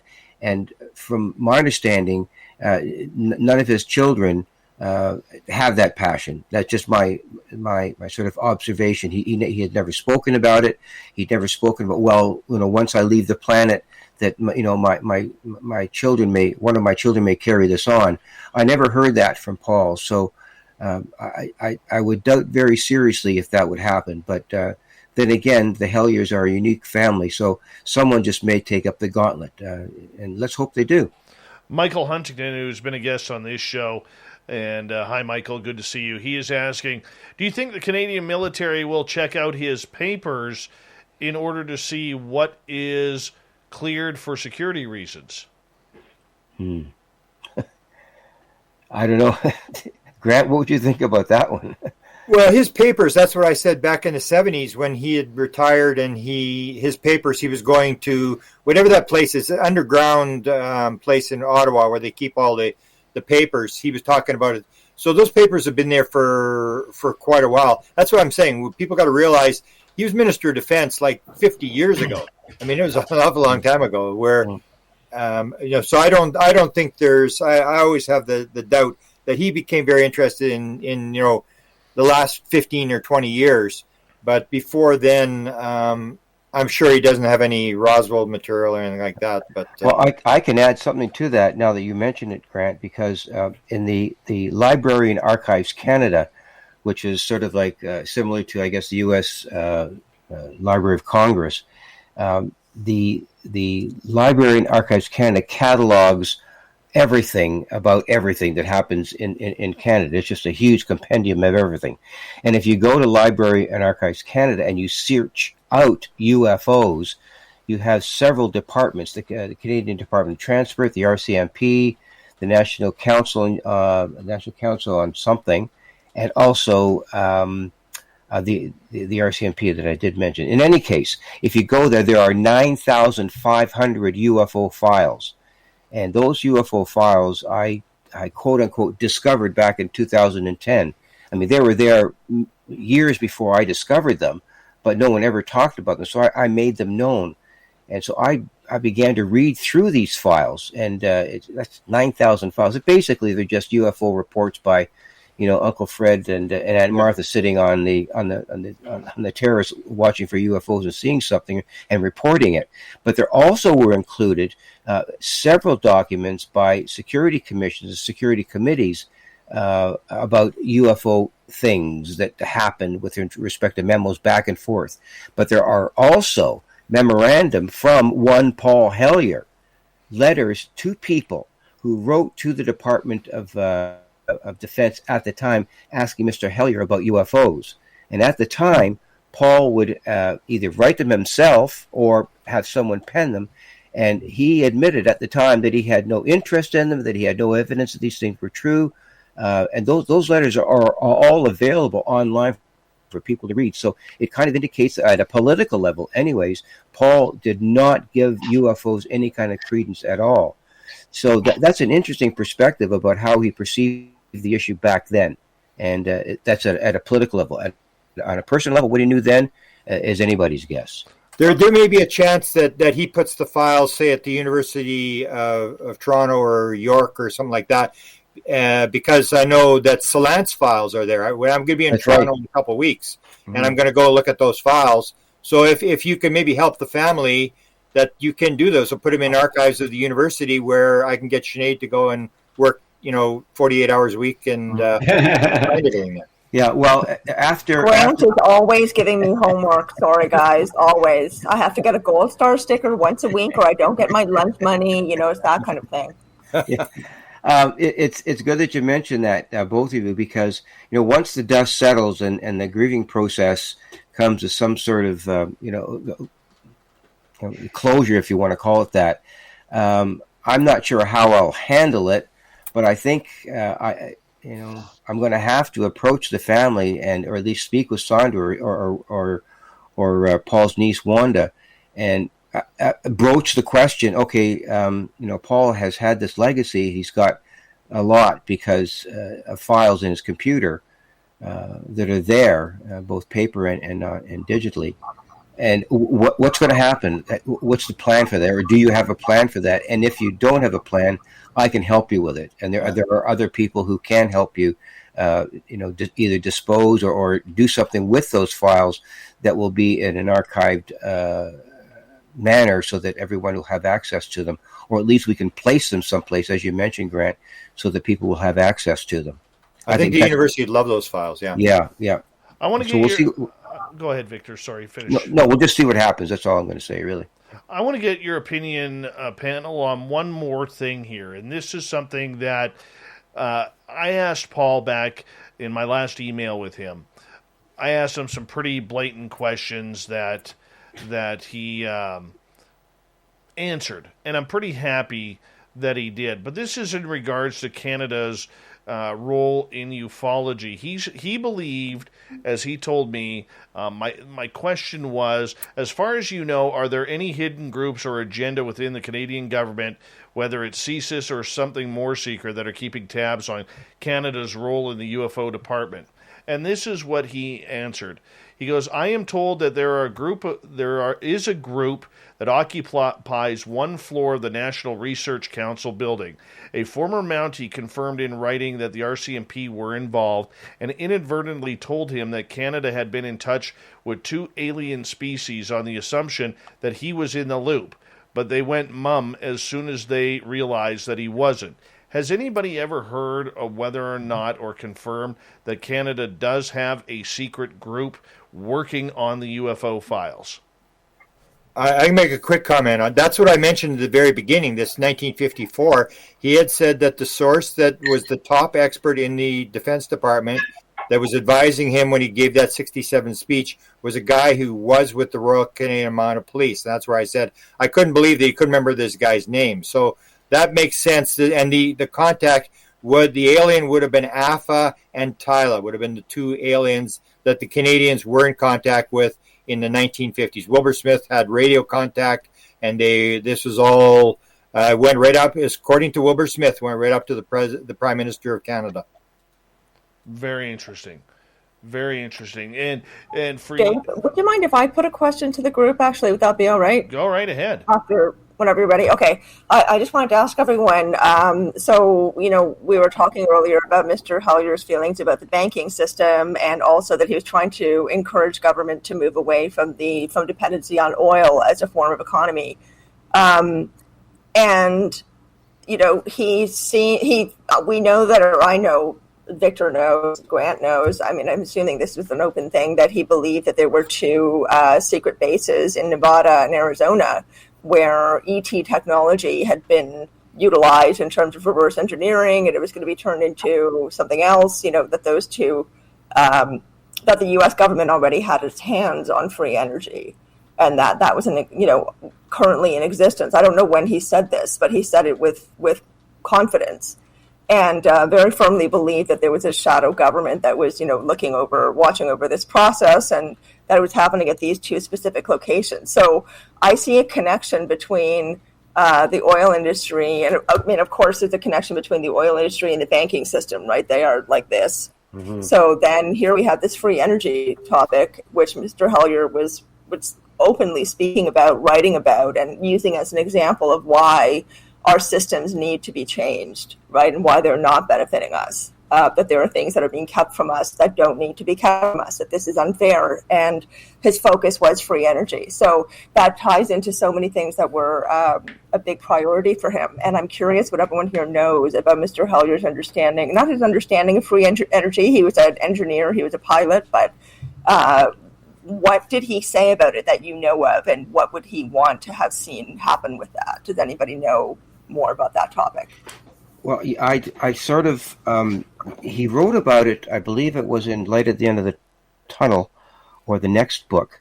I know that he and I spoke often, and even during some of the interviews that I conducted with Paul on the Richard Serrett show, he and I interviewed Paul at least twice, and I know one time we actually did a pre-recording at the studios where Richard Serrett does his program. And Paul was intensely committed to and convinced, and even I don't know, perplexed by the whole idea of the free energy concept, or the 0-point energy. And he realized that this form of energy, this anti-gravitic technology, or whatever it happened to be, and he did have a degree in aeronautical engineering. He had a sense of what the quantum physics behind it all really meant. Now, he was not a physicist by any measure, but he did resolve in his own mind the connection between these technologies and the end of fossil fuels and the end of sort of the economic system as it stands right now. He saw those 3 things as 3 pillars of this whole issue, in addition to contact with extraterrestrials. That was sort of like the other pillar.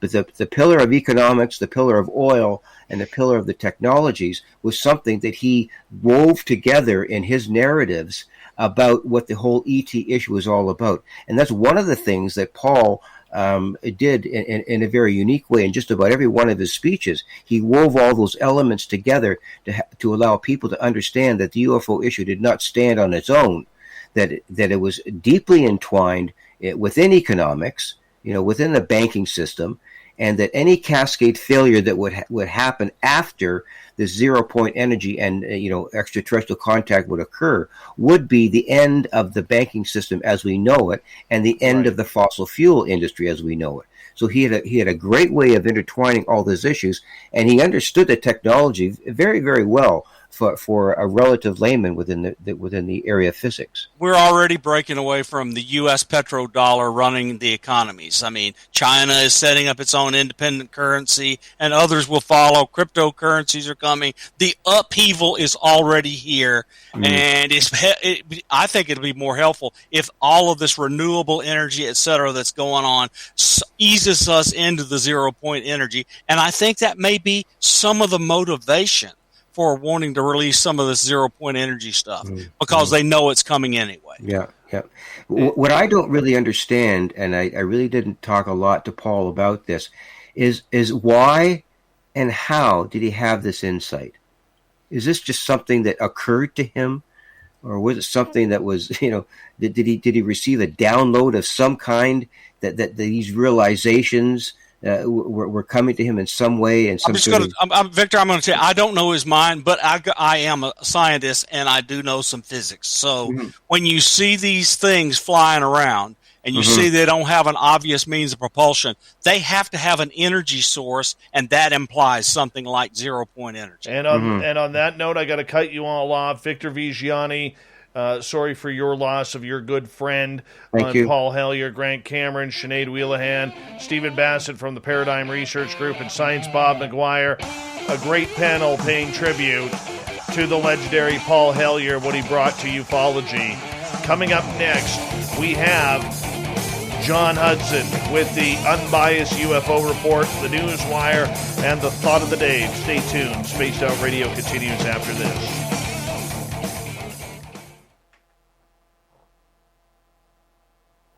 Thank you, guys. Oh, that was fun. Give you guys. That's nice. Thank you. Good. Nice. Excellent. Yep. Excellent. Sorry, Victor. Sorry for your loss, Victor. Well, thank you very much. Yeah, we lost a good friend. Yeah. Let's stay in touch. Steve, it's good to see you again. Yes, indeed. Look, Victor, I hope you're able to go to the funeral. I really do. I hope you. Yeah. I hope the family has it in a way, despite some of the restrictions here in the province with respect to this COVID situation. There are restrictions for funerals, but we'll see what transpires. Thank you. All right. And on behalf of our audience, guys, I appreciate all of you coming together on short notice for this. I think that once again, all of you being here really sums up the man that Paul Hellyer was for the field of ufology, and it's quite incredible to gather all of you together. Thank you so much on behalf of all of our listeners. And good night. Thank you, Bob, we'll talk to you guys in the morning. Sinead, I sent you a message, if you don't mind. Sure. Right now? Yeah, it's on Facebook. On your Facebook. Alrighty, I will check. Thank you so much, Victor. Sinead, are you in Toronto? Yes, I am. Whereabouts do you live? We have met, my friend. We have met two other times, but I look totally different with glasses on. I'm in Midtown. Okay. So the Davisville area. Where are you again? You're Danforth? No, I'm out in Port Credit in Mississauga. Oh, okay. I thought you were in Toronto proper. Okay. Well, we should get together, Victor. We darn sure. Yeah, for sure. Lots of and my heart really goes out to you. Honestly, Paul was just incredible. So my heart goes out to you. Okay, we'll stay in touch. All right, Victor. Much love. Take care. Thank you, Dave, so much. Your hair is better than mine. I do not accept the previous compliment. You kicked my ass on the hair thing tonight. You guys, your I hair. don't know. Hair wars. All right, Sinead, if you can get back to me, I sent you a date for I will do. Bringing you in, okay? Victor. All right, guys. Take care. Bye. Thanks again, Dave. See you Bye, later. guys. All right, let's bring in John Hudson here for the Unbiased UFO Report as we get ready here. Well, that was a power show. Yeah, that was good stuff. That was really good stuff. Hey, sometimes we can bring it all together very quickly. Yeah, but what was really nice was it was some incredibly beautiful things were said about Paul, and it was a really nice thing for him. But there's a lot of really good dialogue on all the topics around what he was interested in. So that was really cool. I think he would have really liked the show. I think so.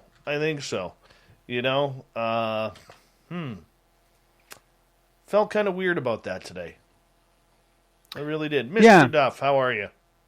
Yeah, the other thing I find kind of funny is that, as I've said before, I think what a lot of people get from researching all this is a different perspective on death.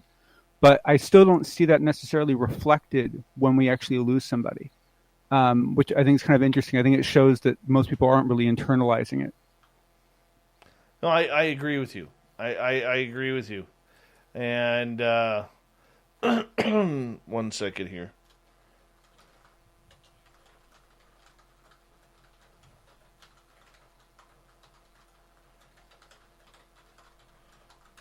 Sorry, I'm just messaging Sinead because I want to get her on my calendar for... Man, what she said about Paul, that was... I don't know if you saw, I posted on the forum, she should speak at the memorial. Like, that was beautiful. That was so well said. Yeah. And so eloquent. I was really impressed. Yeah, she did well. All of them did well. All of them. No, I agree. Great panel tonight. Hi, Wizard Gren. How are you? And if anybody sees anything floating around tonight, it's not UFOs. It's just Fap's head. He's doing a tour. That'd take a lot of helium. Well,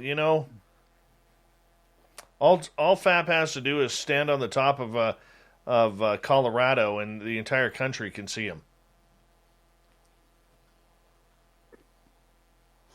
And I'm Chad Smith. Thank you. All right, we got... Where did that come from? Oh, yes, good idea.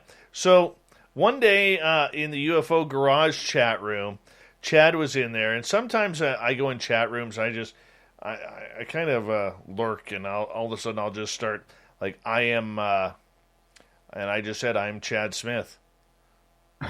Right? And then I said, I think Bim Jim was in there too, and I said, I'm Bim Jim, and there was a couple others. I said that, and that's how it started. So Chad came... No, but what I love about it is it's just like when you have a group of friends and something funny happens somewhere, and it ends up creating this little inside joke that just continues on for a couple of days or a couple of weeks. Hold on, buddy.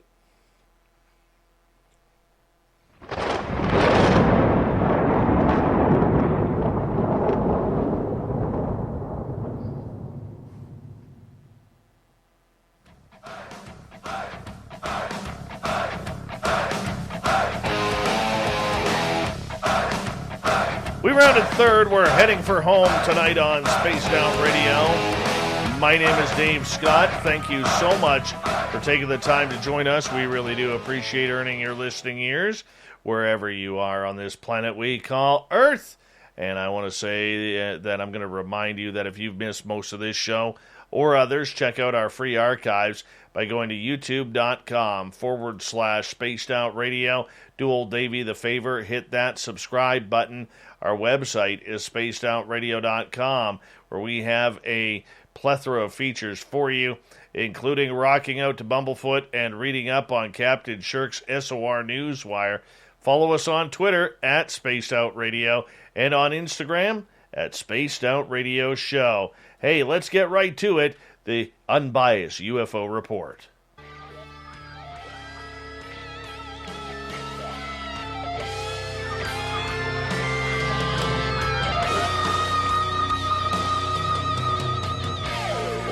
This is where we bring in our intrepid UFO reporter, John Hudson, to come on in and discuss everything UFOs with us on this beautiful night. And John, we always appreciate when you get the time to come join us, so thank you so much for being here once again.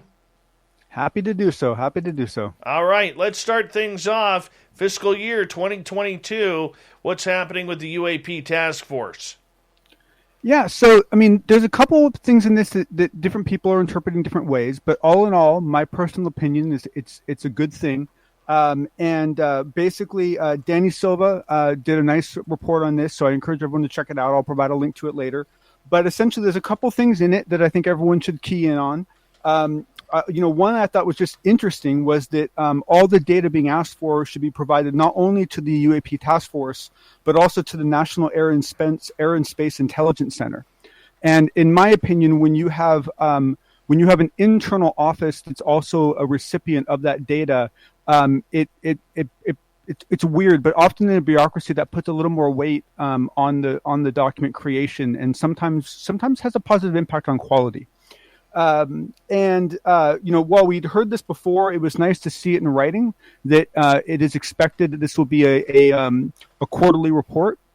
So we're supposed to get something every 90 days, let me restate that. Congress will get something every 90 days. And, the one thing that was really, really good was that there was a specific mention about the fact that all reported unidentified aerial phenomenal data related events that occurred during a time period other than the previous 90 days, but were not included in an earlier report, must also be included in that report. And that's stipulated for every report. And so when you combine the fact that they're making it very clear that every agency has an opening to supply and an expectation to supply the data, and you add the fact that they're saying that if you miss anything in one report, you don't get out of it. You have to include it in the following report once you realize you've missed it. This is really starting to kind of tie up all the loose ends that a lot of people will try to use as wiggle space to get out of doing things. And so this is really kind of putting the screws on people in a way. And so, personally, I think that's a really good thing. I'm very optimistic about it. Now, are we hearing what kind of money they're going to be putting into this program? No, there's no word of that yet, at least not what I found. And to be very honest with you, I rarely think that the money that we even hear gets applied is actually accurate, because every department has all sorts of funny ways of moving around their internal funny money. But it'd be a good data point to find out. And as soon as I have it, I'll let you know. All right. I think that's important because, with the UAPTF, we still don't know how serious we're going to be able to take this group. I guess with them getting more budgeting money for the next quarter or the next fiscal year, this really shows that there might be something to a continuance of UAP studies within the American government. I wholeheartely agree, and keep in mind too that they only need a really large budget if they're going to endeavor into a lot of after discovery research. If the point of that office is to collect and process records from other offices, their budget really doesn't have to be so huge for them to be effective. The bigger deal is what Bob reported in the previous panel, and that is that he's heard that the top person in the office is now going to be cleared up to the SAP level. And that to me, that's a much bigger deal than any budget number. Yeah, Bob's saying in the chat room, it will be a part of the authorized budget answer to the NDAA. It's awesome. Which we'll see what happens from there. All right, let's move on to section number 2 tonight. Dr. David Clark's report on Calvine UFO. What happened here? So this is fun. This is, keep in mind that a lot of this is just hypothesis at this point, but it's kind of a neat way that things are tying in because, if you remember before, we talked about what Danny Sheehan had reported about this Mach 12 plane that had, 120 nukes. Yes. And, there were some weird details in Danny's reporting, specifically about how it reached that speed. And 120 nukes is kind of it's a big number, and it's kind of an odd thing to just kind of pop out of nowhere. And I've also been kind of wondering, how could Danny get briefed on anything? Anything Danny would be briefed on isn't really that secure, and so it'd have to be something fairly old. So then, basically, David Clark comes out with this report he's been working on what is seemingly a totally different issue, and that is him showing possible evidence that the Calvine UFO was actually not really a UFO, that it was quite possibly a black U.S. program that is commonly known as Aurora. And it turns out that the document that showed up a couple months ago that I think really kind of nailed this down pretty well, it turns out that it was actually David that got it released. So he's really been the forward push behind all this. But what was super interesting about David's report is that in it he included a picture that was done by a defense magazine in 1990 of a theoretical example of what aurora might look like. And in that drawing, they oddly included 121, so not 120, but 121 ports to release nuclear weapons from. And they even included, and I'll post all this later, they even included a cool little drawing of the very simple spring-based release system that would be used for each little warhead. And so the fact that this report, defense magazine said 121 back in 1990, you have David Sheehan being told what he was told, which could be a ship that's that old, because we're talking about something from the late 80s. And now I think we almost have a possible situation here where not only is David showing that the Calvine UFO might have been this Aurora, or at least a U.S. black program, but we might even have a tie-in to say that it's also the same vehicle that Danny Sheehan was briefed on. And so once again, this is all hypothesis at this point, although I have to say I think David puts down a pretty good set of evidence to show that Calvine was not a UFO. But the last quick point I want to make is that the whole reason why people didn't hear about Aurora in Britain was because of something that was applied called a D notice, which is basically saying, hey, this is a U.S. defense project, don't talk about it. Well, this poster was the one that Nick Pope had on his wall that mysteriously disappeared. The fact that no one told him why it was removed, the fact that he didn't know that it wasn't a UFO, also in a weird way shows that Mr. Pope was not as far up the totem pole as someone would like to believe, because he obviously didn't have enough clearance to know that picture he had up in his office that he claimed was a good evidence of a UFO was actually Aurora. That is very interesting. And, there's been a lot of speculation by many people in the UFO community over the years on how deep Nick Pope actually went inside the Ministry of Defense with the United Kingdom when he worked allegedly on the UFO program. Now, I have been on record, I have no problem saying this, we've never interviewed Nick Pope on this show, and we have tried to get him. But on the flip side, I think a lot of what he says as a so-called expert in this field, and I'm paraphrasing here myself, is very much nonchalant in his words, because the information that he has is already what's been repeated by everybody else. He hasn't really given us anything new in a long, long time. That doesn't take away from his intelligence or anything like that. But I mean, when you're an insider, you got to bring some, juice to the table. People are thirsty. Yes. We need that juice, and yes. And we're not getting it. We're not getting it. And the last, sorry, I was going to say the last point that I think is also nice about this is that we all always assume that all these sightings are UFOs, and we all know in the back of our heads that some of them aren't going to be. Some of them are going to be U.S. programs. And I think it's kind of nice that we have discovered one that was fairly popular and fairly well known that a lot of people hung their hat on, that now really looks like it was Aurora. And so now we have a good example of a case where it wasn't a UFO. And, the world's not going to end. It'll be okay. And life goes on. But there were definitely some interesting things learned from David's reporting. Well, one of the things I want to post to our audience here, if you want to learn more about the Aurora, really check out the work of Michael Schratt. He's an aviation historian. You can find a lot of his talks on YouTube, his entire full presentations. And he gets into the Aurora and other secret programs and other secret aircraft that are out there flying around or potentially flying around, from the TR-3Bs to the replacements of the SR-71, which we could be up to the SR-75 right now. We just don't know.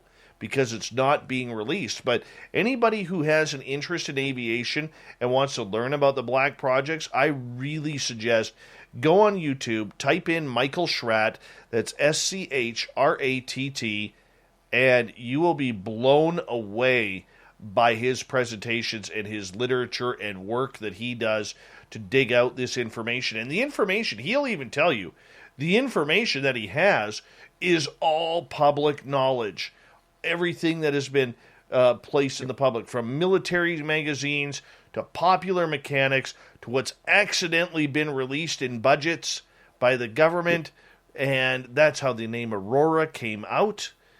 He's a snoop. I mean, he stitches together data from all over the place, and on top of that, he gives a great presentation. He's a lot of fun to listen to. So I could not agree more. I agree with Michael Huntington's comment here in the chat room. Learn your X-plane history, people of ufology.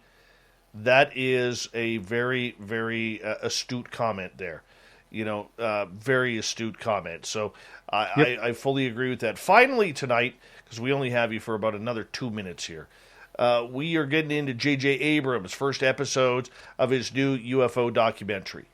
Have you watched any of it yet? I have not yet. I'm planning it this weekend. Okay, all right. So I only started watching the first episode. I only got about 10 minutes into it. And I'll tell you, the reason why I stopped watching it is the same reason why everyone's talking about it. And that was that he shows a bunch of stuff, pictures, videos, audio, and there's absolutely no way to know what the validity of what he's posting. Some of the stuff he shows is stuff that some people feel has been already debunked. Other people disagree. Some of the stuff he shows no one's seen before, and we don't have any kind of trail of authority. So, chain of authority, we have no idea where it came from. And so for me, and I'm taking it from the comments I'm seeing on Twitter and the fact that, some shows were all about this today, are taking away from our enjoyment of the show, because we're all sitting there wondering, like, well, wait a second, I've never heard that audio before. Where'd that come from? And so it's unfortunately putting some interesting pressure on the film, because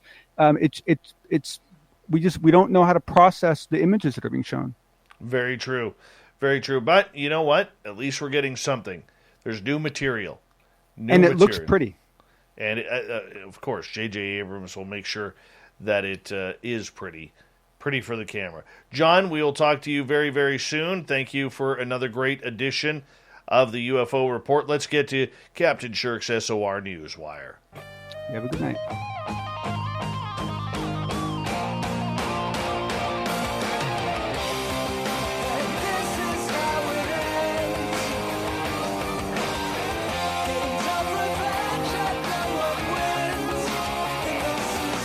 The news is always changing, which is why we bring you the SOR Newswire at the back end of every show, where we get to the weird, the strange, the wacky, and sometimes the ufological.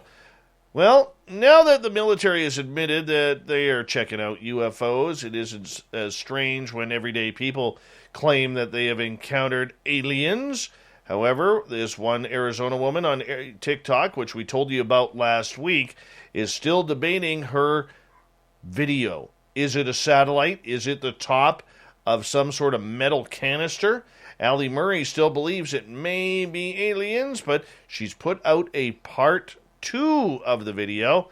People had guessed what the item was, whether it was the top of a water tower or 2 satellite dishes put together. In a third video now, Allie goes on to ask if anyone can figure out what a mysterious hole on one side of the object could be, and points a stick to it. Well, TikTok goes running a-blazing because this has been seen forever. One commentator wrote, "Did y'all not see the eyeball in the water open and close?" Someone responded, "If that is, I seen that. It was open for a while, and after she pointed the stick at it, whatever it was," another person wrote, "it blinked." Yeah, well, we're all going to have to check out the video. You only have to go on TikTok and check it on out for Allie Murray's video. It's very popular right now.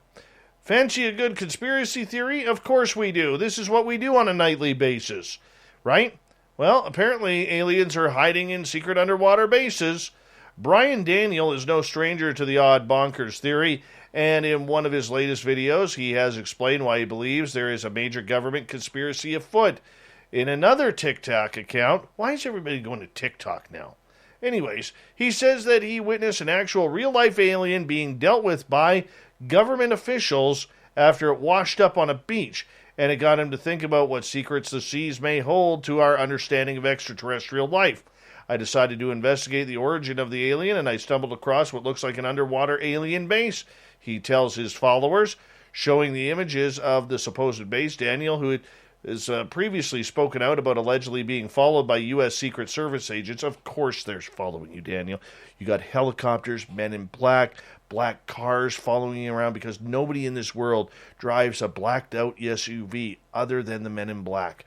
Anyways, that's sarcasm. Notice the circular, deep underwater structure in his videos. When viewed from land, yeah, you can see what looks to be like a UFO base. I'm looking at the pictures right now. I see nothing. I've seen nothing. Daniel, time to pack it in. Time to pack it in. That's bad evidence. Bad evidence. We know they're underwater. I don't think you caught anything. And you know what? You know how I say I'm not even putting my toes in the water when it comes to, sharks? They all want to eat you. Case in point.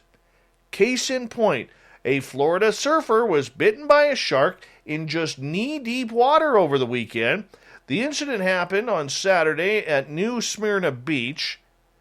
Officials say that a 35-year-old man was getting off his surfboard when the shark bit him right in the foot and ankle, causing minor lacerations. The individual reported the shark to be around 2 to 3 feet in length. Not a big one, but enough to do damage and say, hey, this tastes good. He was treated by medical staff at the scene and left the beach on his own. But you know that if the babies are there, mama is right around the corner. Definitely. A young adult bear was tranquilized and relocated after it wandered into a Los Angeles supermarket that was full of shoppers. The LAPD said officers responded about 6:45 in the morning Saturday to Ralph's Supermarket in the Porter Ranch neighborhood, where shoppers initially reported multiple bears inside the store. Officers arrived to find only one bear inside the business. It was unclear if there had been others or if the initial reports had been mistaken. David Balin of the Porter Ranch Neighborhood Council says that he posted on Facebook, after fleeing the scene, the bear was missing in action until found hiding under a trailer on the northeast corner of Walmart. Yeah, darn bears, they're trying to get away from the police too. The U.S. Fish and Wildlife Service tranquilized the bear. It was decided that the best route for not only public safety, but also for the bear itself, was to chemically immobilize the animal, which we were successful in doing, said Lieutenant Jake Coombs, an officer with the Department of Fisheries and Wildlife, and it's on its way back to the Angeles National Forest for release to suitable habitats. It's good when they don't kill it. I don't like the killing of the bears. We got a bear running around right now in our neighborhood. He's about a mile away right now. You know what I would say? Come on over. Come on over. Let's have a chat. Bring some honey. I like honey. Wildlife trappers were summoned to an airport in India where workers found themselves in a kind of a situation of life-intimidating art. A snake on a plane. Kolkata airport officials confirmed a baggage handler for the airline, Indigo, was preparing the flight for a flight to Mumbai when he spotted the snake in the cargo hold before the passengers began boarding. A Kolkata Forest Department officer was summoned to the scene, and a video was recorded at the airport shows the trapper struggling to contain the large reptile on the tarmac. The scene evoked comparisons to the 2006 action comedy film Snakes on a Plane. The snake was later identified as a non-venomous rat snake. And finally tonight, basketball players from New York and Canada gathered in a New York gym in the midst of a Guinness World Record attempt for the longest basketball game. The teams, consisting of high school and college students from across western New York and nearby schools across the border in Canada, began the attempt Friday at Nardin Academy in Buffalo. Nick Rivelis, the organizer of the attempt, said he and some friends started playing an annual basketball game to raise money for mental health issues after a close friend died as a result of suicide. 6 years ago, I started running a neighborhood basketball team. and now it's grown. So far, the game continues. Thank you to Captain Shirk for the thought of the day, John Hudson for the unbiased UFO report, and our impressive panel paying respects to Paul Hellyer. We got Mr. Ron Bumblefoot Thal rocking in the background with Little Brother is Watching. Bumblefoot is the official music of Spaced Out Radio, rocking us in and out of every single show. Get your horns up for the guitar god himself. Special thanks to everybody listening in at home, at work, in your cars, wherever you may be. Thank you to everyone in our chat rooms tonight on YouTube, LGAB, Twitch, Revolution Radio, Spreaker, Facebook, and on Twitter at hashtag Spaced Out Radio.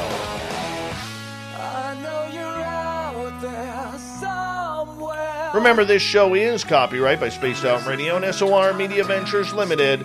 Thank you so much for choosing to share your evening with us, because together, my friends, we're watching. We own the night. Mr. Bumblefoot, we need a favor. We need you to take us home.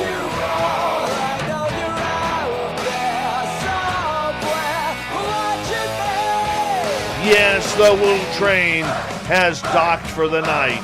But soon, my friends, we shall ride again. Your seats are always available. Your tickets never expire. And if you want to bring a friend, name him Chad Smith, and they can come too. Good night.